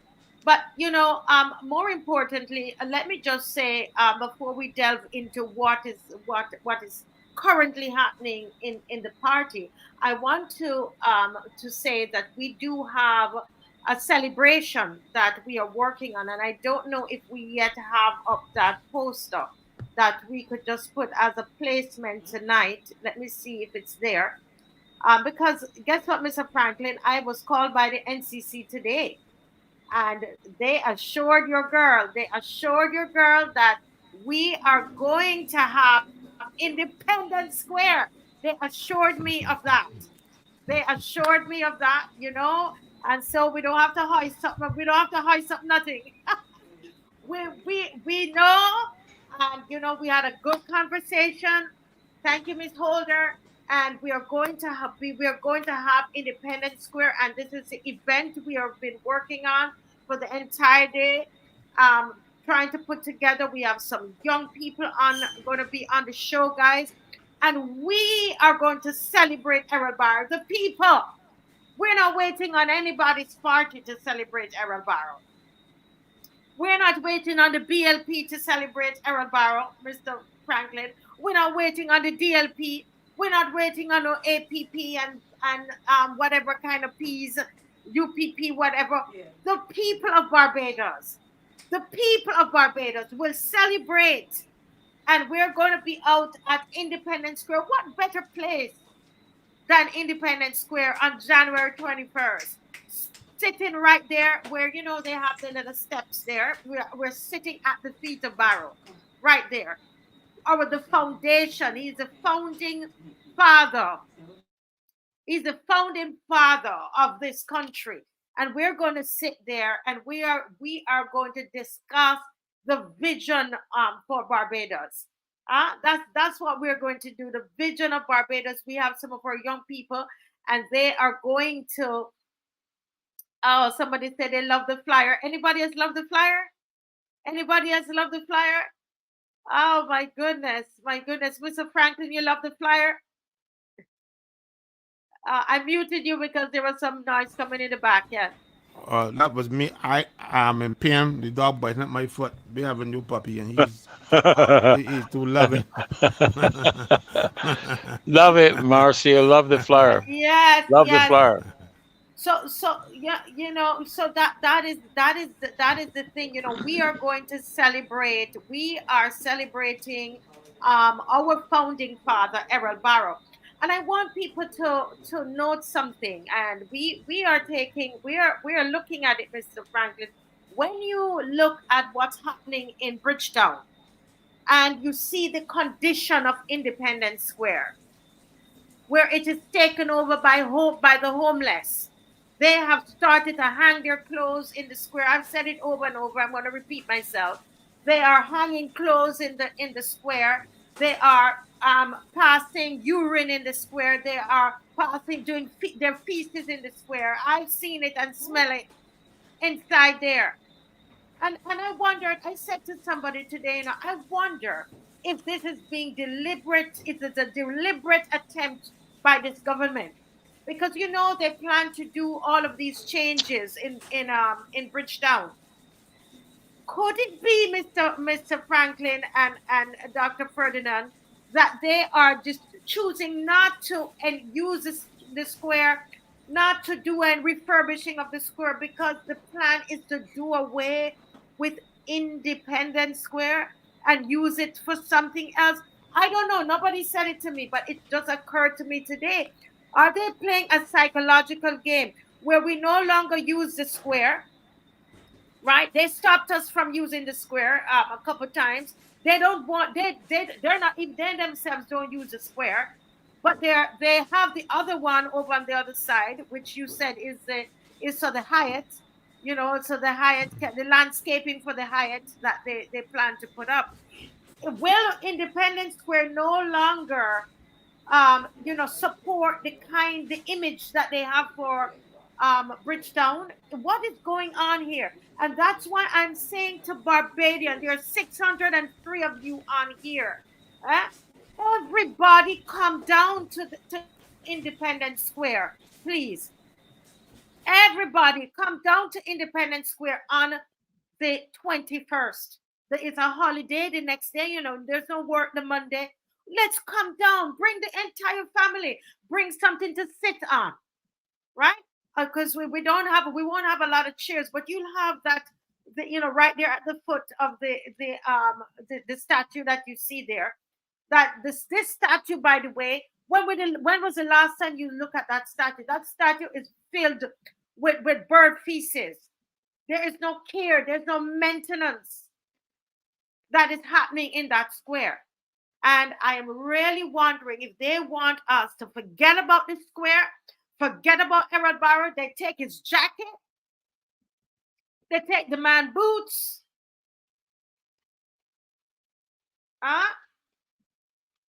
So listen, I don't care which party. I muted you, Mr. Franklin. Let me unmute you. Go ahead, Mr. Franklin. They took his national insurance building, they tore it down. They're going to take his treasury building, and they're going to move the people on the Bourne Towers and try to make it a slum. They are destroying everything that Errol Barrow did, and it is deliberate. That is why we had Republic Day and Barbados National Day, because they want to make sure that when people hear the 30th of November, they don't think of Errol Barrow and nothing that he did. They want 30th of November to be Motley, or she brought us the Republican status. And that's why she rushed ahead and did it without the referendum that they promised, without anything that they did, without even inviting me to the ceremony, because I wasn't invited, even though I was entitled to be invited because I was a member of the Senate. I don't know if they thought I would have gone there and make noise. Probably I would, but they They did everything badly, and it was all to make sure that our barrel. Next thing you know, you talk about the bird, is the statue is full of bird with bird dung. But let me tell you something. They're gonna take it down to clean it and then gonna put it back up. You wait. I don't trust them. Don't trust They them. are trying, and I said in the Senate too that they want to remove Barrow Barrow's from the people's memory. They're trying to get Barrow out of independence. I said that on the floor, even though you will not see it in Hansard because they rule it out of order. But it's on YouTube, you know. Hmm. Yeah. And when I said that, the prime minister went on TV and their press conferences and said nothing will change. The pledge is not going to change. The anthem ain't going to change. Um, the independence ain't going to change. We're going to all of that she said, and then came back the next year and tried to change them. The people stood up, and then she come back now again with some foolishness. So much so with the Barbados National Day, they had their own people out there with their insider trading, had knowledge of what was going to happen. And the people were print a lot of Barbados National Day T-shirts, and only when Barbadians stood up and fought and spoke up against it that they're going to use those T-shirts now for scrap. It is corrupt, and you see, Barrow was a great man. Whether you like Barrow or not, you cannot take away his legacy. Barrow created a middle class in Barbados when it was done. Barrow gave free education. Barrow gave school meals. You know, just those three. And I can tell you something. There are people in Barbados today when they don't send their children to school, when the children don't go to school, even in the vacation, they don't get a meal, a solid meal during Hmm. the day. I am telling you what I know to be a fact. You think, but Barbadians are very proud people. Some is too proud for their own good, and I can assure you, some children do not get a good lunch in the vacation because school is what provide a good meal. So when this people start cutting back on the school meals again, people hot dogs with enough ketchup and stuff, it wasn't a good enough meal for those children. That at least they used to get one good solid meal under Barrow. Barrow got, well, mind you, he had assistance from World Food Program or whatever else they used to call it, and the United States and whatever they used to help us with the school meals. The quality and quantity of lunches have deteriorated very badly, but they still get something. Hmm. Barrow. They want to take away all of that.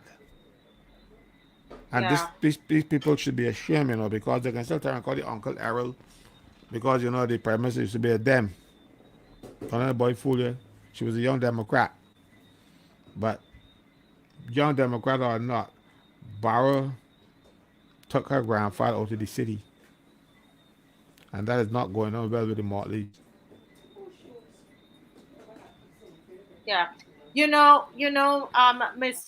Franklin, there are people here, the people are saying, um, how beautiful the flyer is and so on. But it's going to take more than that. We need to. I want to see Barbados coming out, guys, to make a statement. Make a statement, and you know what? Come out. I think on that day, wear your blue and yellow. Wear something that connects with Barrow on that day with independence. Where something is Errol Barrow's birthday. Don't tell me you have something else doing, man. Don't.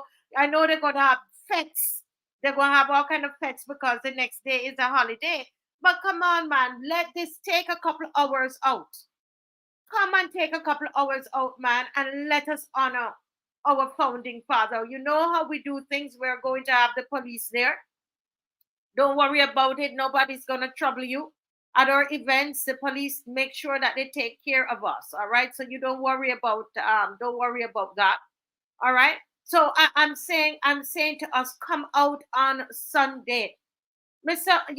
Franklin, I checked Starcom today and to find out how much is the ads. If we were to have 4 ads a day, they told me from Wednesday to Sunday, is $3,000 for the ads. $3,000. And Dave and I, we were thinking about it. I shared it with some other people that we're working together, and we were saying, man, but when you think about it, it would be good to get it on the radio. What do you think, Mr. Franklin? You think that it would be good to get it on the radio, or do you think we can advertise this outside of the radio? What are your thoughts?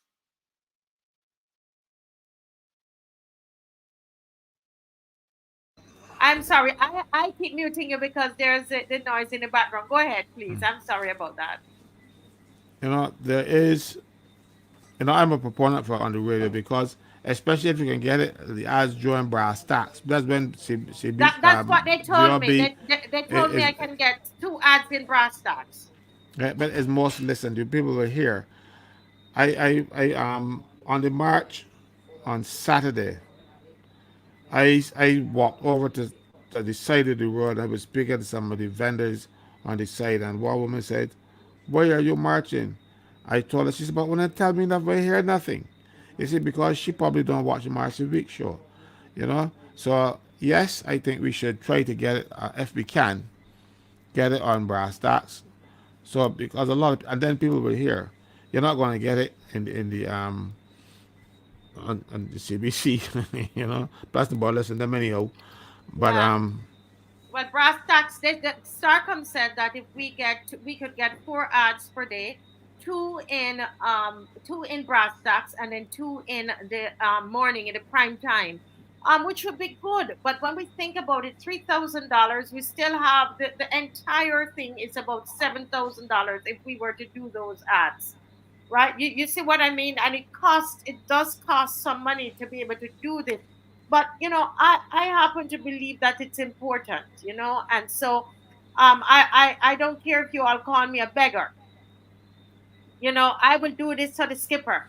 I will be considered a beggar for the skipper. You hear what I tell you? And yeah, at I least you see, at least nobody was going to give us a $7,500 check. But because we could do with some smaller bills, we wouldn't mind, because one eventually comes up to 100. So bring the small bills and But stuff. We'll but take but, it. but Caswell, you got to remember that someone said that Marcia is getting funded by some organization out of the United States, a right wing organization. Well, that was an You, idiot. you I remember remember him. that? That was an idiot. That was the same idiot that said that if the Hyatt is built, when the Dems were trying to get it built, that it would cast a shadow on his father's grave. Because his father buried over by the church out there, and that's one of the reasons he objected. That's a court document. You But can get to the court and see it. but So when you let see me. that kind of reasoning, yeah, just ignore it and move I on. want to stop. I'll stop there right there. This gentleman here, Mr. Buster Rock. I love your name, Buster. He says the people in here can provide the funding for the ad. Yes, they can, Yes, they because can, you know what. Let me finish, Reverend. yeah, go ahead, go ahead. They can because they have before, Buster. That's the thing about it. And I love that you made that comment. You know why? Because this whole movement is about the people, and they have been providing and have been supporting all of the marches and all of the rallies that were done last year. We had 7 marches, Buster. Where have you been? And all of them have been paid for by the people of Barbados. And that right wing that the Reverend is talking about, it's really, and the people overseas, it's the Bajan diaspora. The Bajan diaspora, they are paying for these things and they're helping. Go ahead, Reverend. I had to jump No, in there. Yeah. I was just going to say, somebody asked about if we're going to beg for money now. Yes, yes, we are going to beg for money now because You're it not takes going to money. steal it. I have had to share many a message on faith, and I have never seen anybody walk into the light and pay a bill by faith. I've seen them write a check or cash. It takes money. There's a little verse that says money answers all things. It takes money. Yes, we're asking for contributions for this event that is going to cost up in the ballpark of $7,000 if the ads are run. And that's the difference between the Marcy Week show and the government. We're telling you what it is costing, and we're asking you for support for what it's costing. We are not telling you anything different. Marcia can provide all the bills, and she can provide all the quotations pertaining to speakers and all these different kinds of things that we have to put there in the square. Um, so we don't have anything to hide. That's called transparency. You get it? That's the example we are setting: transparency and accountability. So we're coming to you as the loyal opposition to ask for your support, both from overseas and locally. Marcia Weeks has already given the number. Marcia, maybe you can run it again: 236-7000. That if Yes. you are interested in assisting with the expenditure for the 21st of January, please give her a call and indicate what you are able to do. You know, on Saturday, I was so blessed, Marcia, so blessed with the number of people that were just coming up to me and putting a little $10 in and a little $5 in, and I was handing it over to you in support of the march. And I am blessed to see people giving what they can. Nobody is telling you you have to give $1,000 or five. Give what you can. If you can give $1,000, bless God, give $1,000. If you can sponsor the whole thing, even better. All right. And I can speak on behalf of Marcia because I know sometimes, she may not want to do it. And of course, I know you're all going to tell me that as a reverend, I would be an expert at doing this kind of thing, right, guys?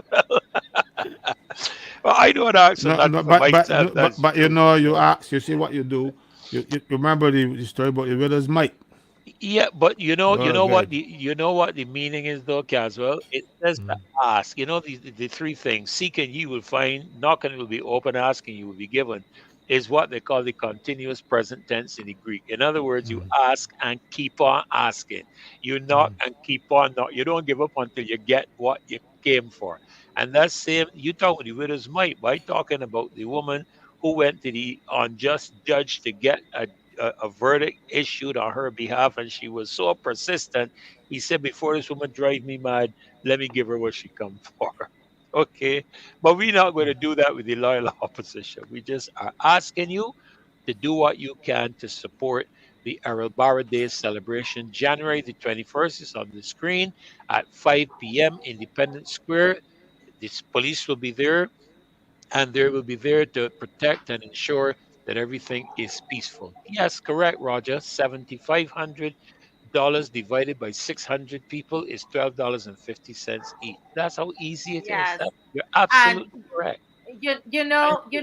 what I want them to know is that, Mr. Caswell, myself, and Dr. Freddie, we are the first ones to pull our pockets for everything here.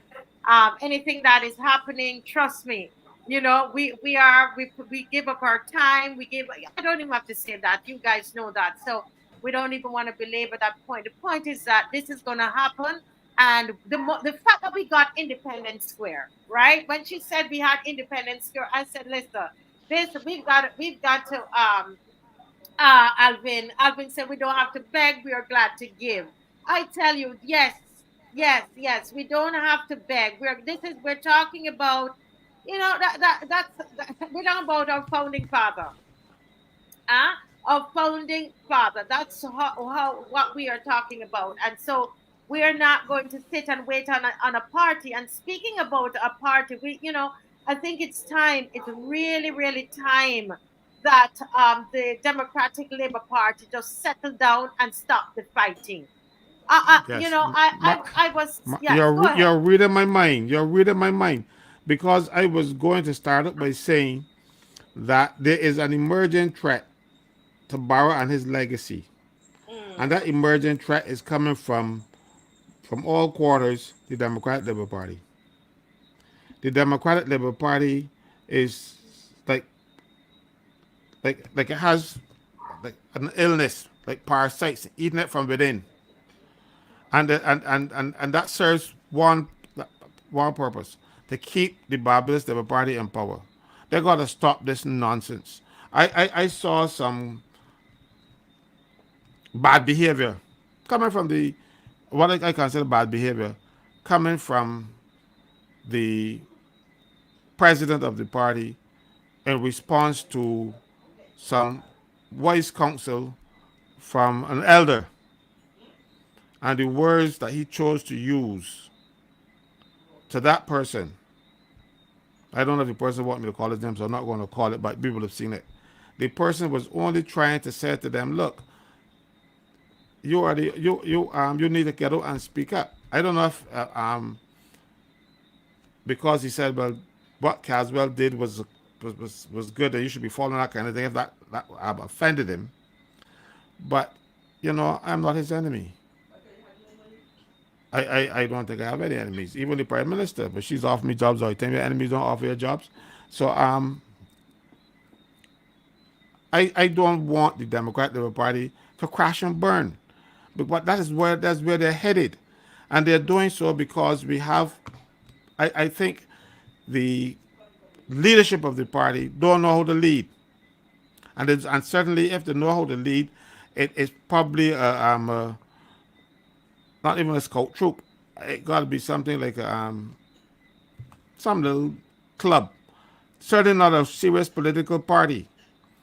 And they got to get wise. And then now I see another thing today that some person sent to me, where Barrow's son, they want to name the auditorium after Barrow. And Barrow's son objected. And quite rightly so, because I remember Barrow with my own ears. I even wait for the boy to tell me that Barrow said so. Barrow didn't want any monuments to him. That's why I didn't even went Wayne Arthur and then went against his wishes and put a monument to Barrow, a statue to Barrow in Independence Square. Barrow in his lifetime said he didn't want any such thing. Similar to Castro in Cuba. Castro said, no, I don't want anything like that. No, their legacy will live on. They don't need to live on in a statue. Or they don't need to live on in a park or whatever. And Barrow didn't want that. Barrow wanted to work for the people of Barbados, and he didn't want the glory or the adulation or the worship that people seek. He just wanted to better his people. He wanted better. And his son said, well, no, but that is not what he wanted. And so how are you going to honor him by going against his wishes? And the general secretary of the party wrote back to say that this is what the members want. Now, they should be honoring Barrow's memory and at least saying to the people, well, if Barrow didn't want it, this is the somebody sent it to me.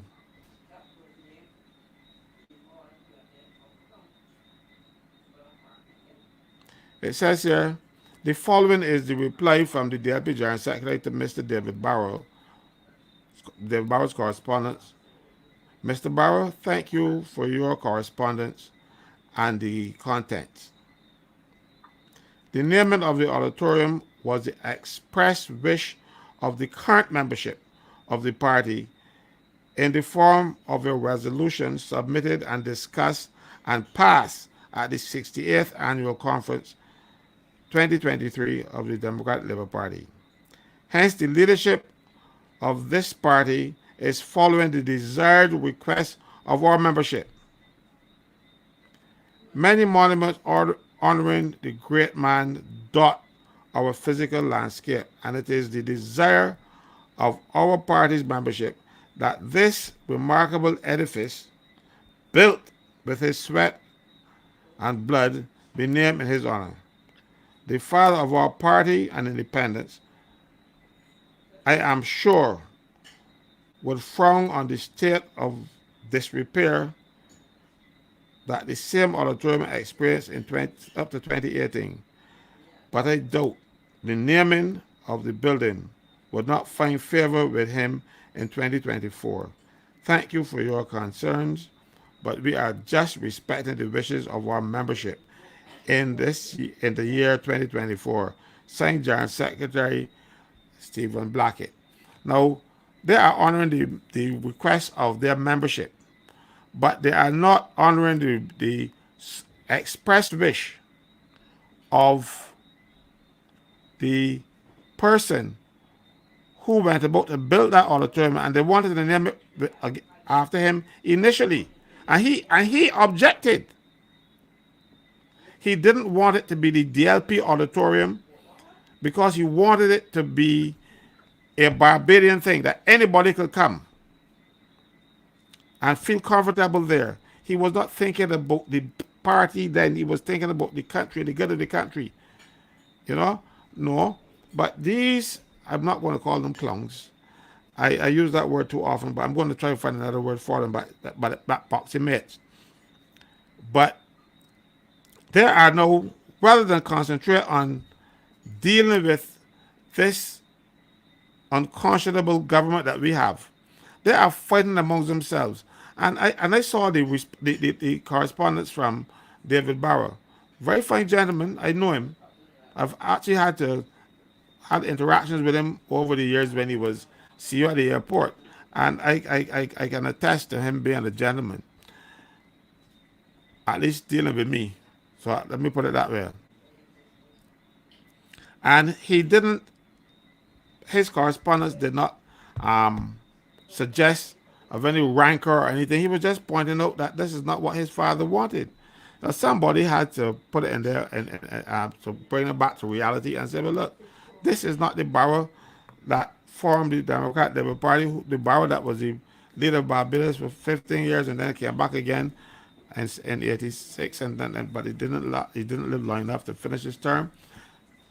This is the national hero that you people should respect, and should respect his wishes even though he's dead. Stephen Blackett and the current leadership of the Democrat Labour Party need to put the interests of the country first and not their petty foolishness that they want to play doing nonsense all the time, trying to make the Barbados Labour Party win again. Because a house divided against itself will not stand. It will fall. The same thing goes with a political party. If you remember, during the Arthur administration, the Dems were on a mission of self-destruction, and Arthur was able to win 3 successive elections. It is only after David Thompson was able to get rid of some of the riff or the RAF, I don't know which they were, but I get a team of people to and pull them together, that the Dems then formed the government in 2018. But because of the infighting and the little Jack Russell type behavior, biting at people at each other's heels, that they did not appeal to the people of this country. Now, rather than do so, try to find out what the people are interested in and do that. They're fighting among themselves, want to be leadership. The Democrat Labour Party needs a leader. Because we are now, I'm telling you, this country, that party, is not being well served by the current leadership. You know, I understand that we're the opposition. You don't fight to become the opposition. You fight to become the government. But if that is the way you want to go, you have the wrong mission. This government needs to go. You do not need to be fighting among yourselves or be fighting with other people who you think are part of the opposition. You want all the accolades for yourself. It does not make sense for the Democratic Labour Party to continue fighting amongst themselves. Look, we had Verla de Pisa. I hear people say that she was not leadership material, but she was the leader, and they undermined her rather than support her. God knows if they hadn't undermined Verla, if they wouldn't have gotten a few seats in the last election. But they were out there at a mission because they don't want her. So they decide, well, she can't look good, and they undermine. The Dems have to stop this sickness that they have, always trying to pull down each other. when they're in opposition because they want to see who will, Barrow said, not Barrow, Nigel Barrow, not Errol Barrow, who will submerge to the top. You know, they got to stop this nonsense and go out there and present themselves as a reasonable opposition. Yeah. I think Caswell, it's important that people know that we take a non-partisan approach here. And my thing is really saying, listen, we would love to get rid of this government, but people are the elephant in the room, folks, is that people are concerned about this kind of infighting. You can have issues among yourself, but why are you leaking it? Why are you leaking it to outside? I mean, come on. Why are you leaking it? Who would have stop and think about it. That information that got leaked to that woman from the US who has that YouTube page. I won't call the name on here. Yeah. I'd like to answer Why Adrian was Hines. well, hold a minute, one He, minute there. okay. Well, hold a minute, Mr. Franklin. Why Yes, would that okay. be leaked to the press, right? What why would that be leaked to the press? That is what I am saying. Why can't you deal? It's about why did I have to get that on my phone today about that? Why I'm not a member of the DLP? Why is that being sent around? I don't understand. So that is what I'm saying. People on the outside, we are getting turned off. So I'm not bashing anybody. I'm just saying, get your act together. And that's what I'm saying. Go ahead, Mr. Franklin. Look, put back what Adrian has was saying there just now. He says, what point, what's the point of, like, basically telling off the Democrat Labour Party? Somebody has to tell them the truth. Because the people like you, Adrian, who are supporters of the Democrat Labour Party, does not want us to tell them you are wrong. If your wife is wrong, you tell them, you tell your wife, "Hun, I don't agree with you." Your friends are wrong, you say, "Buddy, you know you're wrong this time." But you want worship and loyalty rather than come on and say, "Look, this is constructive criticism." You see again, he said this is a nonsense remark. Both parties have their in fighting, but the Dems continue to fight when it is not necessary. And the infighting is almost now part and parcel of the DLP. They're always fighting among themselves. Name a time when the Dems didn't fight against each other. Look, Sandy Fredder was in there, they were fighting to get him out. Fredder was there, they were fighting, they had the Eager 11 trying to take him out. Stop this nonsense by trying to support people bad behavior. You cannot be in a party and be in there trying to pull it down. And that is what they are doing all along. You call it washing off. I don't call it washing off. I call it let some person outside because I'm not a Dem, have never been a Dem. But when I see the Democratic Labour Party inflicting these self-inflicted wounds, it is totally unnecessary. When you, the person that you should be fighting against, you do not know who your enemy is. Your enemy is the Barbados Labour Party, not the other people who are criticizing the Barbados Labour Party because they might say it before you. And certainly, you cannot have your people who should be fighting in the trenches with you as your enemies. If they can't wake up and see that, they have no place in a political party. Because look, in the Barbados Labour Party had more noise than anybody else. But when you see them, because I was a member of the Barbados Labour Party, but when you see them approach the public, they are a fighting force, and everybody loves mayor. Whoever the party is, if they brought gearbox as the leader of Barbados Labour Party, everybody can say it's the best gearbox I ever had. And that is how you got to behave. You have to appear to the public as though you are a united force. There is no unity in the Democratic Labour Party right now. They're fighting among each other and they're doing it for One too second. long. Can I just say something? Calvin McKenzie says You talk to your wife at home. And so that's what I am saying, Mr. Calvin McKenzie. I hear you and I feel your concern about what we're saying on the show. And it is because, believe it or not, I mean, I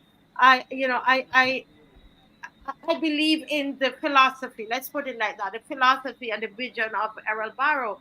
So I'm saying that the DLP.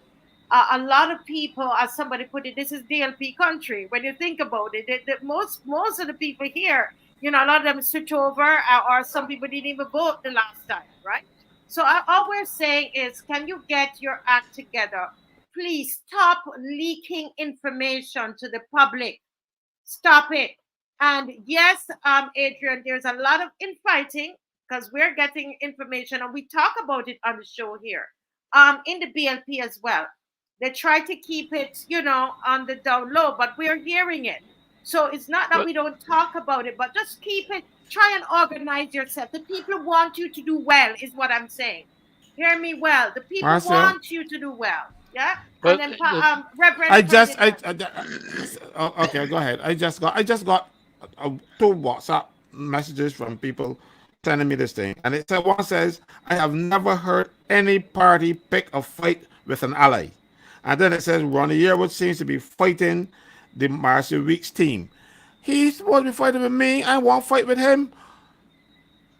let me jump in here for a minute, Caswell, Marcia. One of the things that we talk about on this show from time to time are solutions.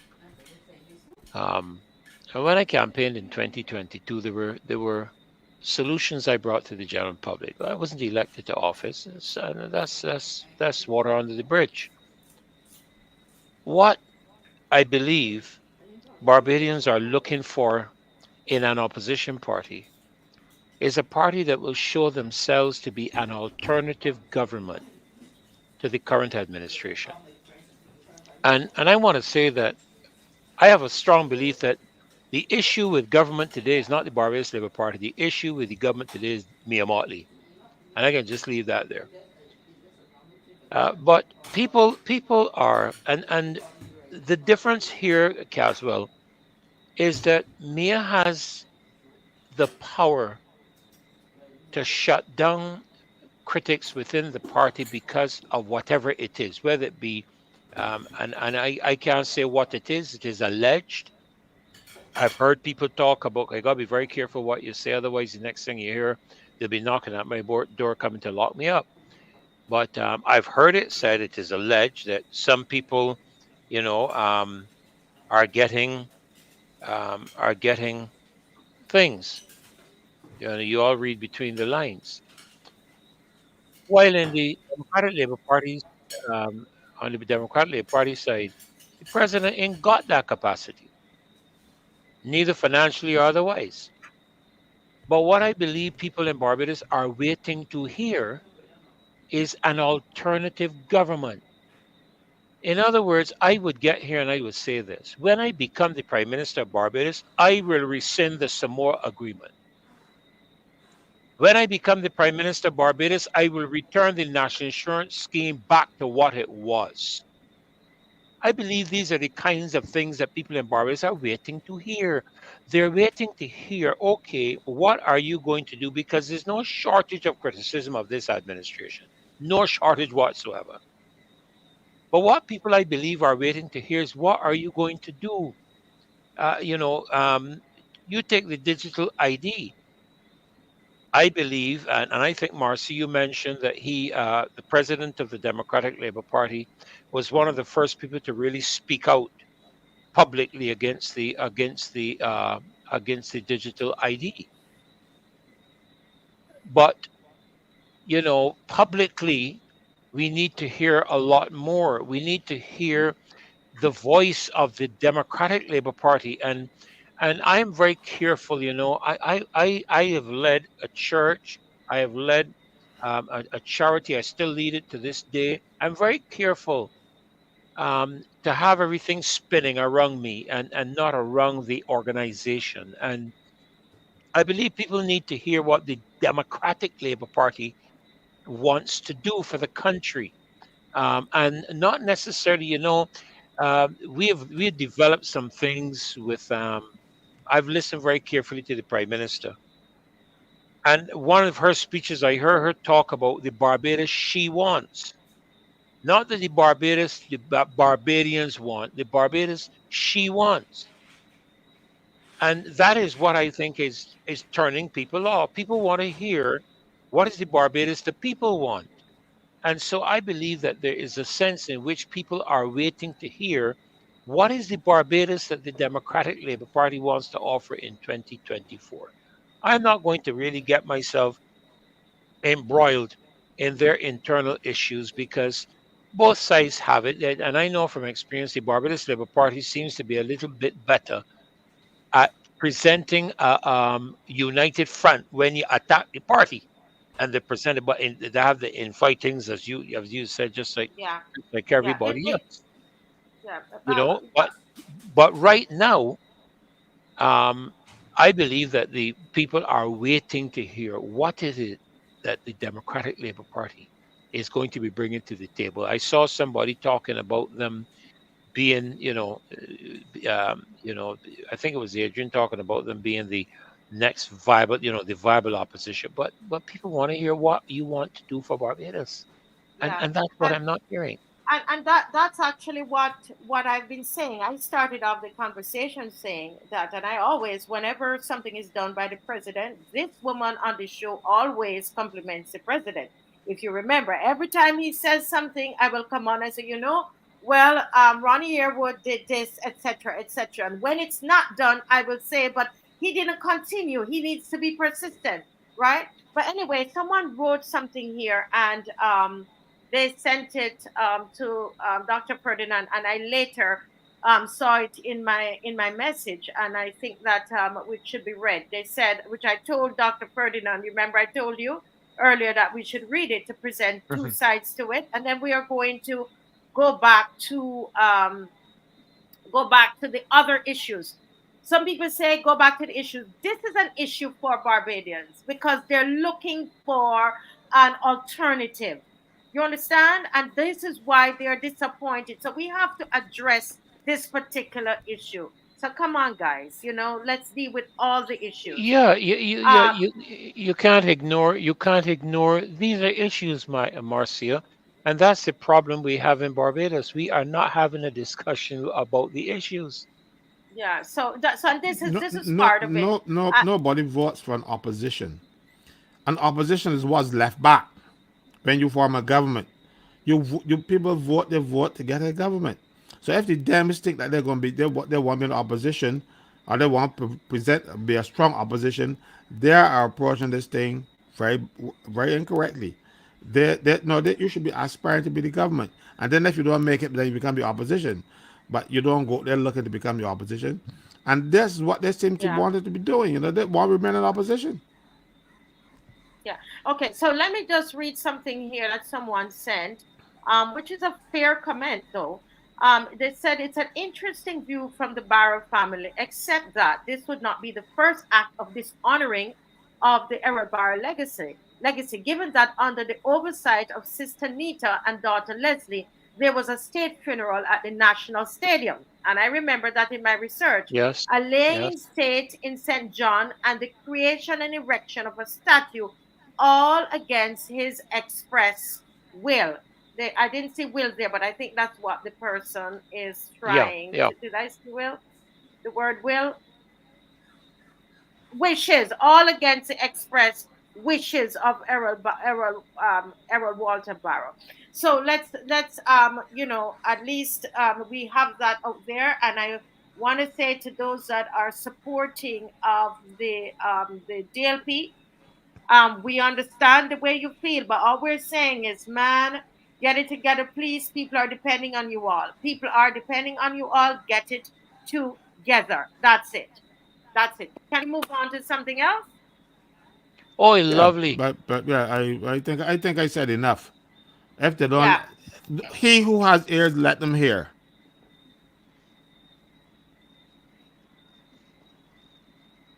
Yeah, yeah.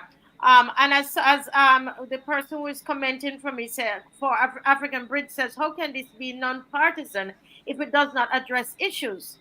If the inaction of the DLP is an issue, then it must be discussed. Nothing is wrong with that. It's all about not taking sides. And that's what I'm saying Agreed. on here. Agreed. That we need Yes. to discuss it because truly it is the elephant in the room. And I hear it all the time. There, trust me, would you believe, guys, Adrian and some of you who are very upset that there's so many things that I hear about the DLP and I don't come on here and I don't say it. I Well, don't. there's so many Today, things that we hear about the government too, and we don't come on here and say it right, either, Marcia. even today you and I had a conversation and you said to me, Marcia, about the government, and you said about the BLP in particular, and we said, oh, you said to me, let us wait until we are sure. You right, remember Yeah. you said that to me Yes, today. I did. So we need to make sure that what we're doing is fair across the board, and that we present all sides, and that we deal with the issue and we be non-partisan. And yet, one last thing, Marcia, Marcia, before we go before forward, I want we to welcome Kimar. He's just sitting very quietly. You know. Yes, well, yes, hi, Kimar. Good to see you. Hey, No, the show isn't losing focus, Calvin. The show is very focused. It's on focus on sharing perspectives of issues. And let me just say that a point I wanted to make a moment ago, when you were speaking concerning um, what the show does, we have invited government and DLP to come on the show. The show is open for anyone. If they want to come on the show, they can come on the show. Nobody is preventing them. We are not a partisan group. We are concerned citizens. That's what we are. And you have to be able, thank you very much, Caddy B. You have to be able to discuss and debate in a fair, balanced, and responsible manner, which is what we're doing. We're not losing focus. Trust me. What we're doing is simply being balanced, fair, and responsible. Right. yeah.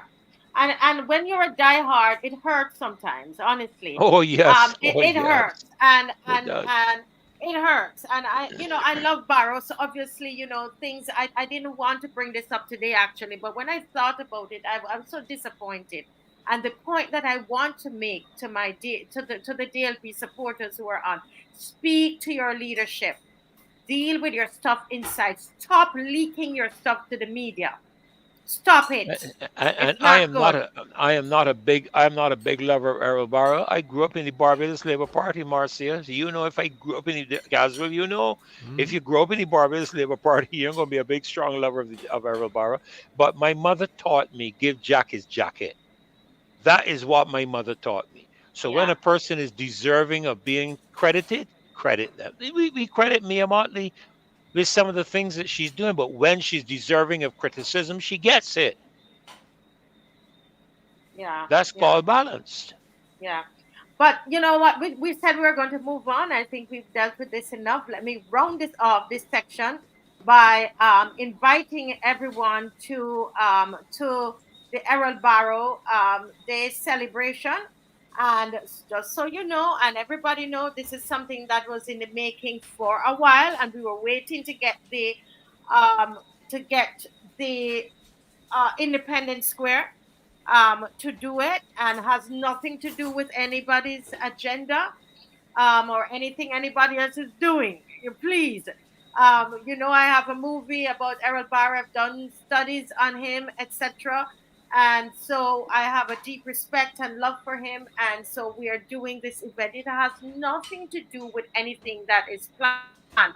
Which, in fact, one of the things that happened was that we went ahead and made sure that we checked the calendar and so on, and looked if there was anything that was not nationally that was happening, and we didn't see a national event that was going on, and we thought, okay, this would be something that the family could come to. So it's not in any competition with anyone at all, not at all, not in the least. Okay, so we're asking people to come out on Sunday at 5 o'clock at Independence Square. And it's a good thing when you have the two parties, main parties, quarreling with you. You know, BLP angry with the Marcia Week show, and the DLP angry with the Marcia Week show. Yes, I love it. It means that we're doing our purpose. We're standing and we're doing our purpose. And again, I say, take back the message and ask them to do their stuff inside. But come out and celebrate. Come out and celebrate. And I love the flyer. You like the flyer? Good night, Kimar. Do you like the flyer? All right, good night. Yeah, flyer looks very nice. I like the young school children on the flyer. I like the colors, blue and yellow. Cause if some have their way with it, they would intend to change blue and yellow. I turn the flag into red and black. Yeah. Wonderful. So this is our nonpartisan celebration of Barrow. Because we can't get anybody, if they don't want to do it, we're gonna do it. We're gonna do it for sure. And after the movie, we'll have our regular panel. It's a long thing, we're gonna have our regular little panel there, and people ask questions, and we chit chat with the people. But we're giving some of the younger ones. Not that Kima are not young, but Kima is a veteran now. Some of the younger minds to speak on that evening and to perform and to express themselves and to talk about their vision of Barbados for the next 20 years. I'm very, very eager to see what they're going to say about that, their vision for Barbados in the next 20 years. Now, Kimar, I wonder, have you seen the newspaper? The article is saying that there's an article in the newspaper, and I'm looking for it. I don't know, remember. I think it's a Nation newspaper about the fuel tax, and it's at $400 million that have been collected from the fuel tax. Did you see that, Kimar? Any comments on that? Yeah, I saw the article. It's not recent that we actually spoke about that fuel tax. It said, Excuse me, I need to address this 1 second, Kimar. Very important. Just hang on, please. Paul Messiah, take this number down, 236-7000. Paul Messiah. Please take this number down, 1246-236-7000, because I realized that you're asking about, you're saying that what about sending money straight to an account to support the margin, not to a person, a personal one. No, when you send the money, once you send it to locally to the account, it is not going. It's actually going to a not-for-profit account. All right. So when you send me, and I'll be able to give you the correct information, because your understanding is not correct. So nothing goes to my personal account. Okay, I have to address that. All right. And it is when you send Western Union, because it's not connected to, we don't have a nonprofit in the US. So once you send it to a Western Union or MoneyGram, then it's sent to a person. But once you are sending money in Barbados, as people here normally do, and they send it to the Praise Academy account, which is a registered nonprofit in Barbados. And when you send me a message, you can, Paul Messiah, put this number down, and you'll be able to get the funds to the nonprofit account. Go ahead, Kimar. Sorry about that. yes.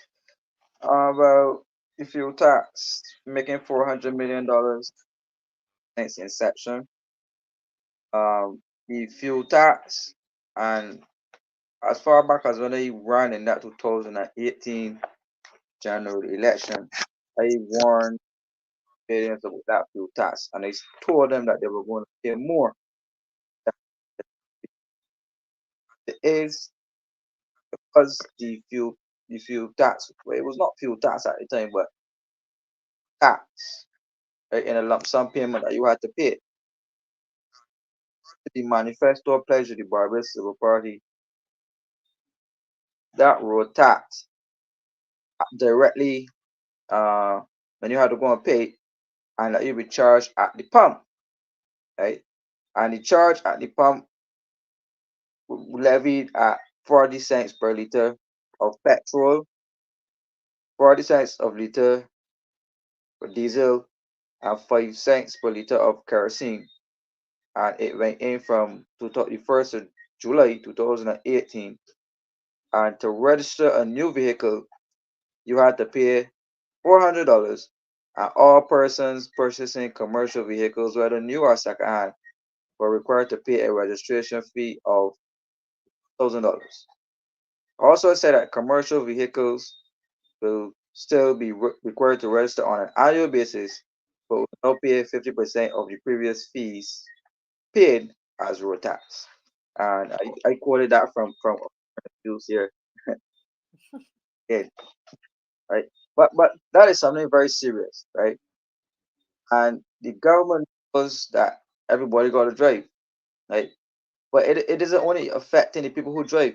They actually sent up the cost of boats, people who have to buy gas to the sea, right? So this fuel tax actually increase the upfront cost of fishermen are doing work, right? We still have a lot of old grandmothers in Barbados who burn smart lamps or kerosene lamps, and they have to pay this tax as well at the pump, right? So the weed whacker man who goes up there and cuts grass, he has to pay this tax at the pump as well, right?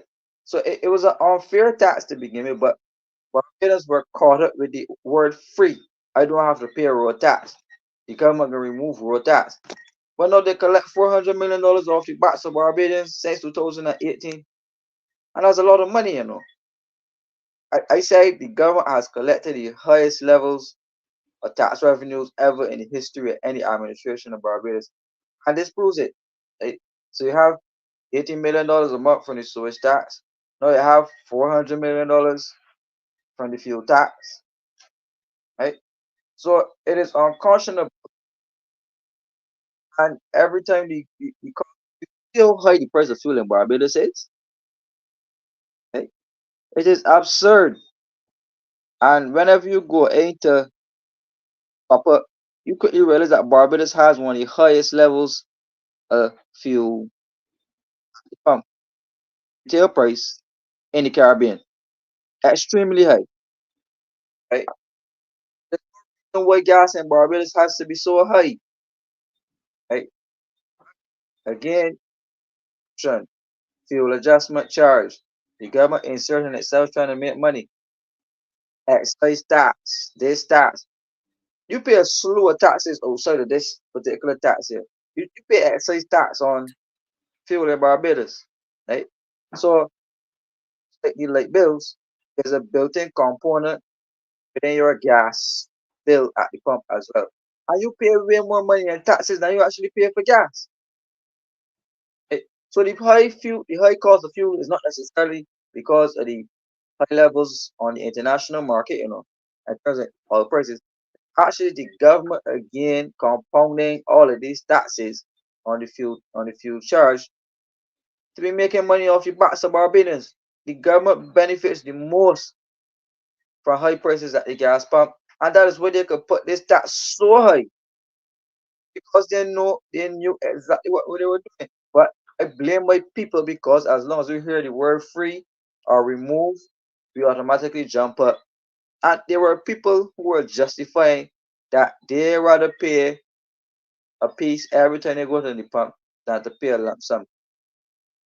Today, you have to do a survey. Most of those people will say, well, I rather pay the road tax than pay this tax at the pump. Because look, leading people, $1 billion tax, right? Come on, who they're spending it. What is the reason for that tax? What? 1 second. Are you dropping out? Is he dropping out, or is it my Wi-Fi? You're dropping out, Yeah, Kimar. yeah, he's dropping out. Yeah, but the weather is really bad, you know, again, it's a lot of Oh, well, okay. Go ahead. yeah, but Mm. part of it's in the roads for tax, but it's not. Look at the state of the roads. Come of Barbados. how much money they Okay. actually spent. Kimar, go out and come back again, and let's try that and see if that might help, because we want to hear what you're saying, but you're dropping out. Okay. Yes. Mr. Franklin, anything you want to say about that fuel tax? Well, I am not surprised. I thought it got more because I remember for the first year, I actually recorded every time I went to the gas station. I did it for a year. And the taxes I paid for that year were $936, up from $400 I was paying for the road tax. So I expected a, a big sum because I don't do the type of traveling like a Zara man or other kind of people. So you Mm-hmm. can understand what was happening there. And every time you go in the gas station and the prices keep going up and you're putting more taxes in your tank than gas. Mm-hmm. Yeah, that's the reality of the situation, you know. Right now, and what they do, when the gas prices go down internationally, if it go down by 10 cents, they'll break it down by 1 cent. And then when it goes up, they cut it by 5. So and Kimar made the point that high prices of gas thing benefit the government because they're charging based on the value of the gas, and and then when you put it, like, so one time when you put $100 of gas in the car, my car for instance, I used to fill it. Now I'm paying $160 to fill that little Suzuki out there. When they Well, first got it, the other thing, Casual, is that the carrier, the prices, you purchase a stock of fuel at a lower price, and the price of oil rises. They put the increase on this current stock they have, not on the new stock that's coming in. They carry up the price on the current stock in that they possess. So they yeah, actually because make a significantly greater profit on the current stock, because if you buy it at, let's say, $50 a barrel, and you're charging me at the pump $5, and the price goes up now to $60 a barrel, but you still have the $50 a barrel stock, and you raise the price, you can see where the profit is coming on that particular you know, stock. and I'll tell you something. The proprietors at the gas stations get a lot of licks, but it is not the gas station people that make the money on selling gas. It is the government.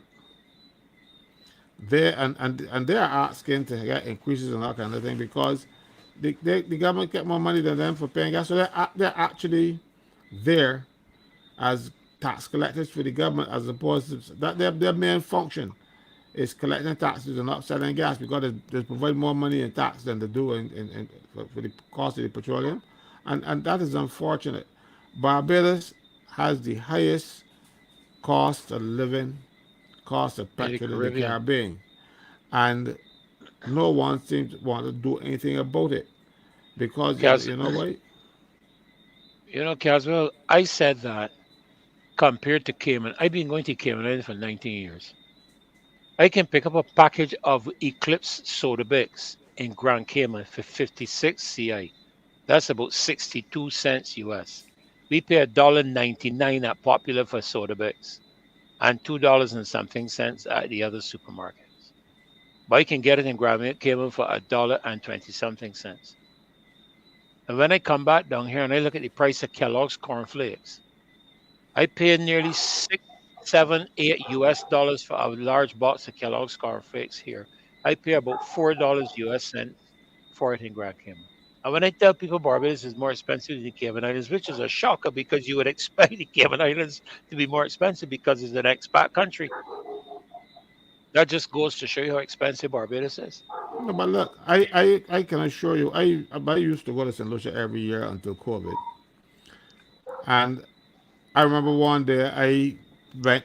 There was a supermarket across the road from my mother-in-law's house, and I went in there and I saw some Pine Hill Day juices, and I I took them up. I said, "Wait, this thing cheaper than in Barbados." I thought about dollar for dollar. Now, if it costs $1 in Barbados, it costs $1 in, or it costs 90 cents in Lucia. but St. Lucia dollar is 73 about 73 cents, so it's significantly lower. So I thought it was a mistake. So instead of buying two, I bought four, and I go home with them, and I figure, well, good, I got a deal. I thought it was a mistake. They said market man, they said I was going to benefit from the mistake. The next day, we went downtown. They're cheaper in town, and they're Mm-hmm. cheaper in St. Lucia than they are in Barbados.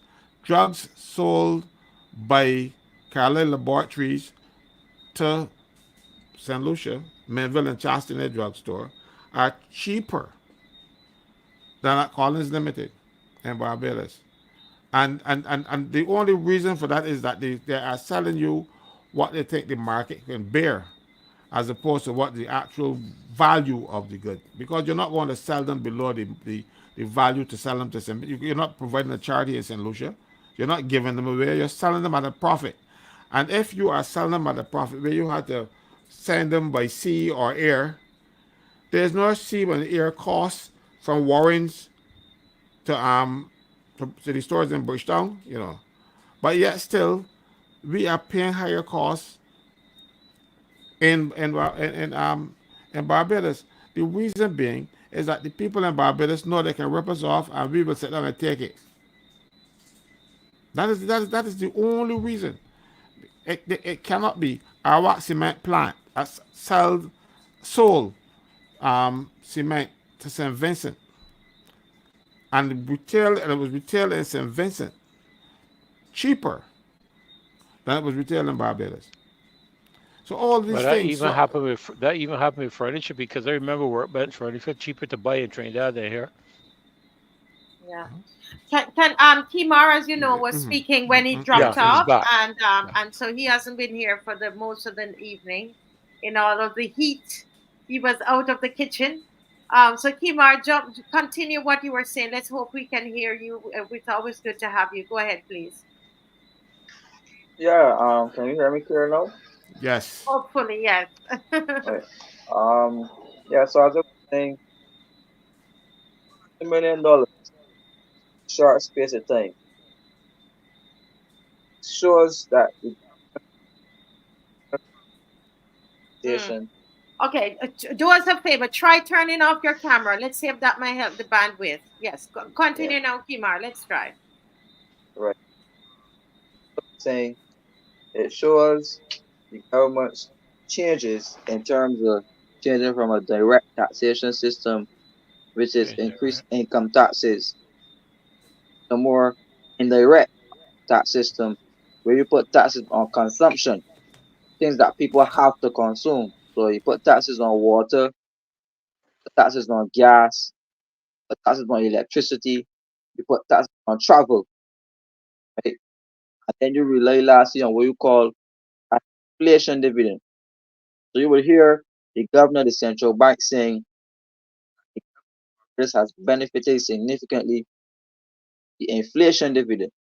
And the inflation dividend simply means that taxation is charged as a percentage of price. So every time prices in the supermarket go up, collection for the government increases. So the government will never do anything on to stop prices from increasing because every time the prices increase, the government collects more revenue.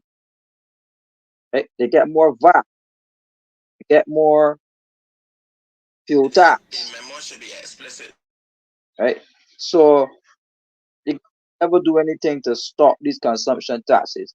So whenever you see the government removes a direct tax, indirect tax, you would hear them say it's more efficient in collection. And this tax was Claymaskel's idea. Claymaskel was the one who was pushing this tax all during the campaign, and he was the one explaining it. Right? I asked myself, what's the impact of this tax institutions of the transport board? Right? Was there any net increase in terms of the government's fuel bill of putting gas in these transport board buses? Right? Because I know they bought this electric bus, but they didn't buy that many electric buses. And we still have quite a few of those big blue buses who run on with diesel, I believe. Right.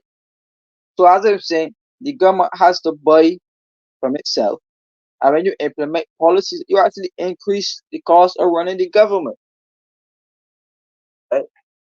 So the government needs to stop spending top and mud policies. So these indirect taxes, like the gas tax, garbage and sewage tax, which is the most unconscionable tax I've ever heard of in my entire life. Right? They need to either put back the road tax as it was before, or to really lower this tax. But again, they can't lower it because they actually agreed as part of the BERT plan, this Barbados Economic Recovery and Transformation Plan. They agreed with the IMF to implement all of these taxes on consumption, personal wealth, increased land taxes, because the IMF's philosophy is that the per capita income of Barbados is too high. The average man in Barbados earns way above the standard for poverty, and therefore they don't need such subsidies in their lifestyles and their living. They could afford to pay for everything up front. So you could pay for your own gas, you could pay for your own health care, you could pay for your own education, you could pay for your own housing. That is the philosophy of the IMF, and that is also the philosophy of the Barbados Labour Party, as a party that traditionally focused on business and giving businesses direct tax cuts, direct subsidies, um, massive increases in upfront investment, tax write-offs, right? That is how the BLP traditionally responds and responded to businesses, right? So that fits lockstep with the IMS philosophy. So an organization like the BLP that will push democratic socialism, which is considerably against that type of thing, because if you go back to ERROL Barrow's philosophy, ERROL Barrow provided subsidies for the people to live, school meals, free education, free healthcare, national insurance, housing credit schemes. But the BLP is reversing all of those. Right? So they're not only removing Barrow in terms of the visual landscape and independence, but they're systemically destroying public service, right? And the benefits, the social services that Barrow provided for Barbadians. Even when we go back to deeper history, the conservatives in Barbados never wanted the majority of the population to be diseducated. We were supposed to be under their thumbs, still in the cane fields, cutting cane. So now that we're here, the mindset still exists, but now it's being handed down with money, the IMF, and the government is implementing the policies which is carrying Barbados back into the dark ages, when you had to beg for electricity, you had a standpipe, everybody had to go to the standpipe. Children had to go to school barefoot. I know in Jamaica sometimes when children go to school, one body gonna wear the uniform from 9 in the morning to about 12, and then when he come home, he just put it on your line for about 15 minutes. Then his brother had to take it out and wear it school the evening, right? And those are realities in Jamaica. Those were realities in Barbados before. We always have free education. We had actually had to pay to go to school. So many of our parents, particularly the smart ones, they couldn't afford to pay to get into to some of these great schools. Our change all of that. But if government is intended to take us back to the 1930s, correct, and the conditions that existed then, they just look, people All right, it's getting worse. It's breaking up even more now, Kimar. Oh my, and it's going so good. Yeah, I'm not sure what to say. Because and you're close to your box, right, Kimar? You're close. yeah, the rain when the rain falls, Mm-hmm. bad weather usually um signal. Yeah. So it gotten progressively worse. Let me see if Caswell can jump in there at this point. But I'm understanding Kimar, even though we had the little skips, and he is absolutely correct. Government has reversed the way we tax people in Barbados. Barrow taxed the plantations, the big businesses, put the burden of taxes on them, and use those taxes for schools, and especially schools, because then education. Because as I keep telling you, I said this on the show more than once. I'm one of 15. My father worked on the plantation. My mother worked on the plantation, and there's no way that my father could have sent me to Combermere, even though the fees would have been small. His salary was even smaller. So now the burden of the tax go on the the people who can't afford it. Even in Tom Adams' time, Tom started giving you um, income tax breaks. When you were working for a particular salary, you didn't pay taxes on that level, that kind of stuff. They're going down. They were trying to take the taxes as much from the poor people as possible. This administration has reversed that trend, and what they're doing, they're putting, mind you, there are a lot more poor people, lots of them. So when you tax the poor people, even though you might tax them at a lower rate, so many more people will still give you the desired. Okay, look at the $400 million you're getting from the gas tax, only at 40 cents um, per liter, and they were saying, oh, it was so just to replace the road tax. But if you replace the road tax, you put it on kerosene, and I remember saying the day when that happened, I said, but that's just a money grab. Just trying to get more money simply because if it's the road tax, I have never seen a old kerosene oil stove coming on the road. So it wasn't anything but road tax. It was just a way to get money and to deceive people into getting it. But more people are paying it. But what happens here? When you put the tax on a poor fella makes um, $500 a week. And if he is going to buy this item, let's say the tax on that is 10 cents. Express that as a fraction over his salary, as opposed to the fellow who's making $10,000 a month, and you say that same 10 cents. So you can see he might pay 10 cents, but when it comes to his salary, it's minuscule. It's nothing. Call it $10 over the 500. Same $10 over the thing. If people do want to say, but 10 cents, but small example, $10 that might be significant for a person to send school a child one day. But the fellow is making $10,000 and $20,000 a month. The little bit of tax is a little bit for him. So government is robbing the poor and putting that money on the rich. And that is the problem. I call it reverse Robin Hood. That is the problem that I have with this Barbados Labour Party administration under Mayor Motley. Mayor Motley takes the worst possible advice, and she is not she's not listening to the people who voted for her, because there are more poor people out here that vote for her than there are rich people. But the rich people getting the benefits. And when you have a situation like that, but you can convince the poor, oh, it's necessary. No, it is not necessary. Put the taxes where the taxes, where you can afford them. Who can afford to pay these taxes? The poor people can't. I can't, but I'm paying them.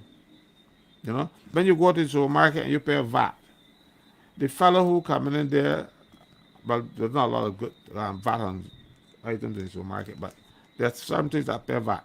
The fellow who comes in there,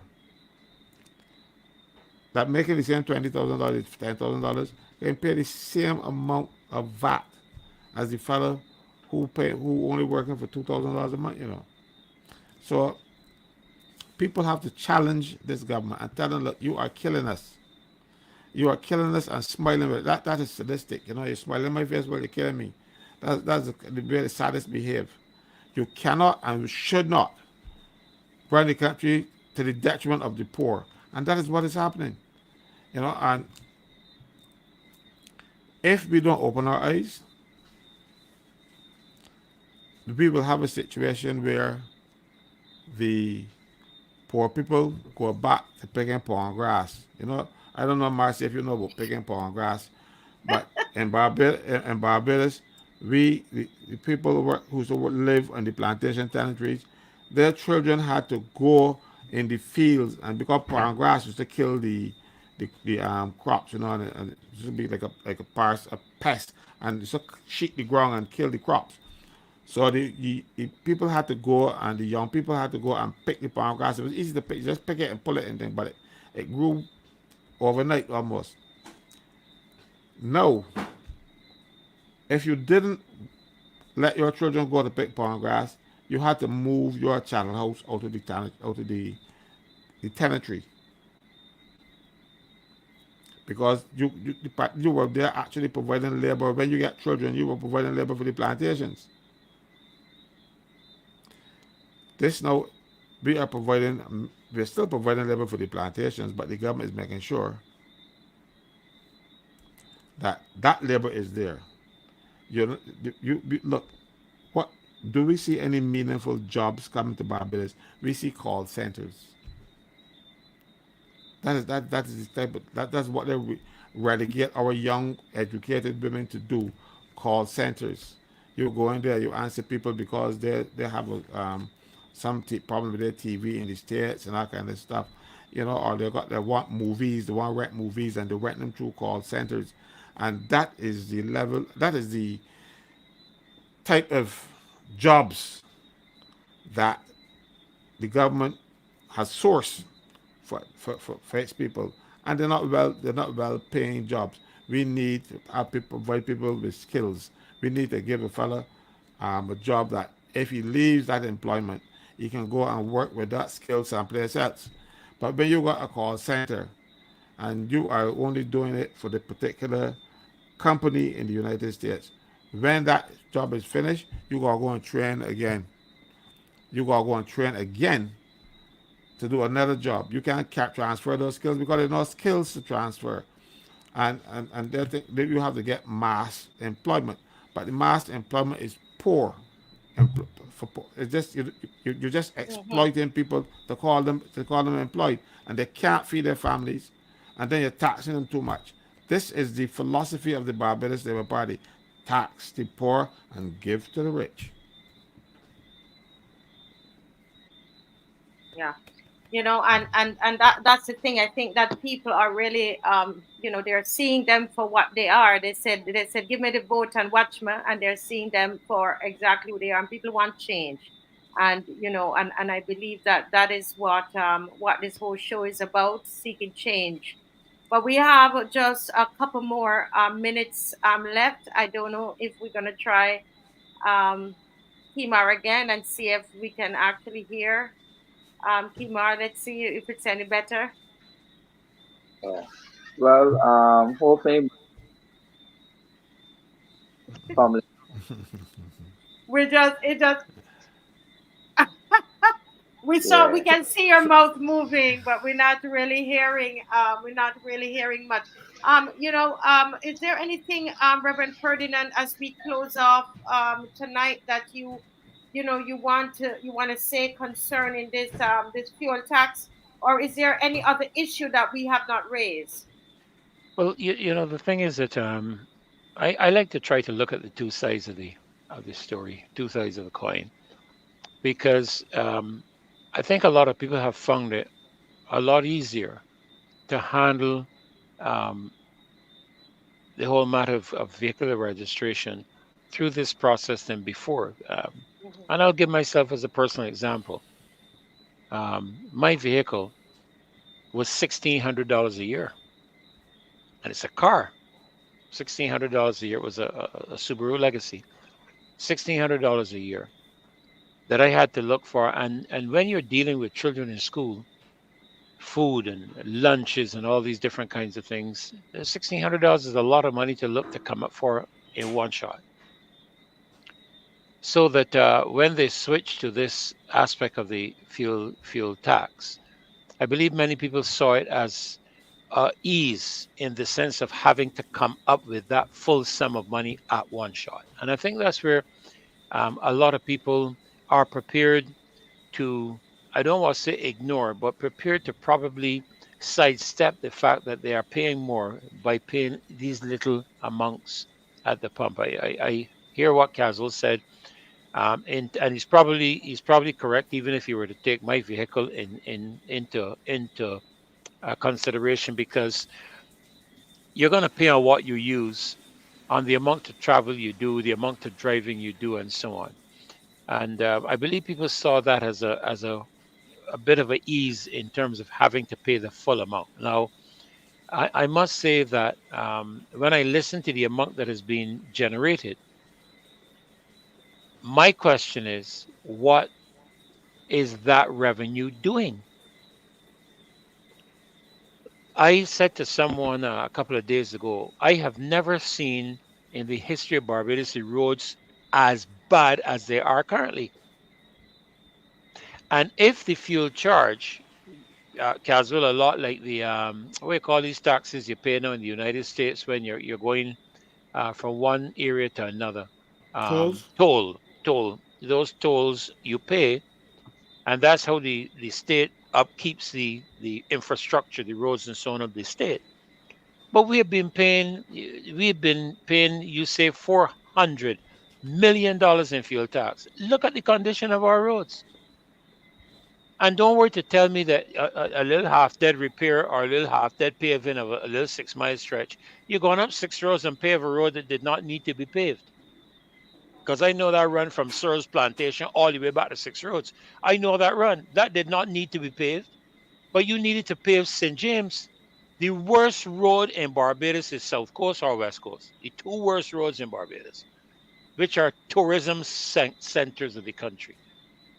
Now, everywhere you turn, I come down from my home in Market Hill going down to Bridgetown. It is no wonder people are driving so many pickup trucks, because every 5 seconds you're slamming in a hole.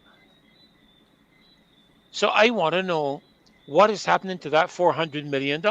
Where is it? How is it being applied to the rehabilitation of our roadways? I want to see.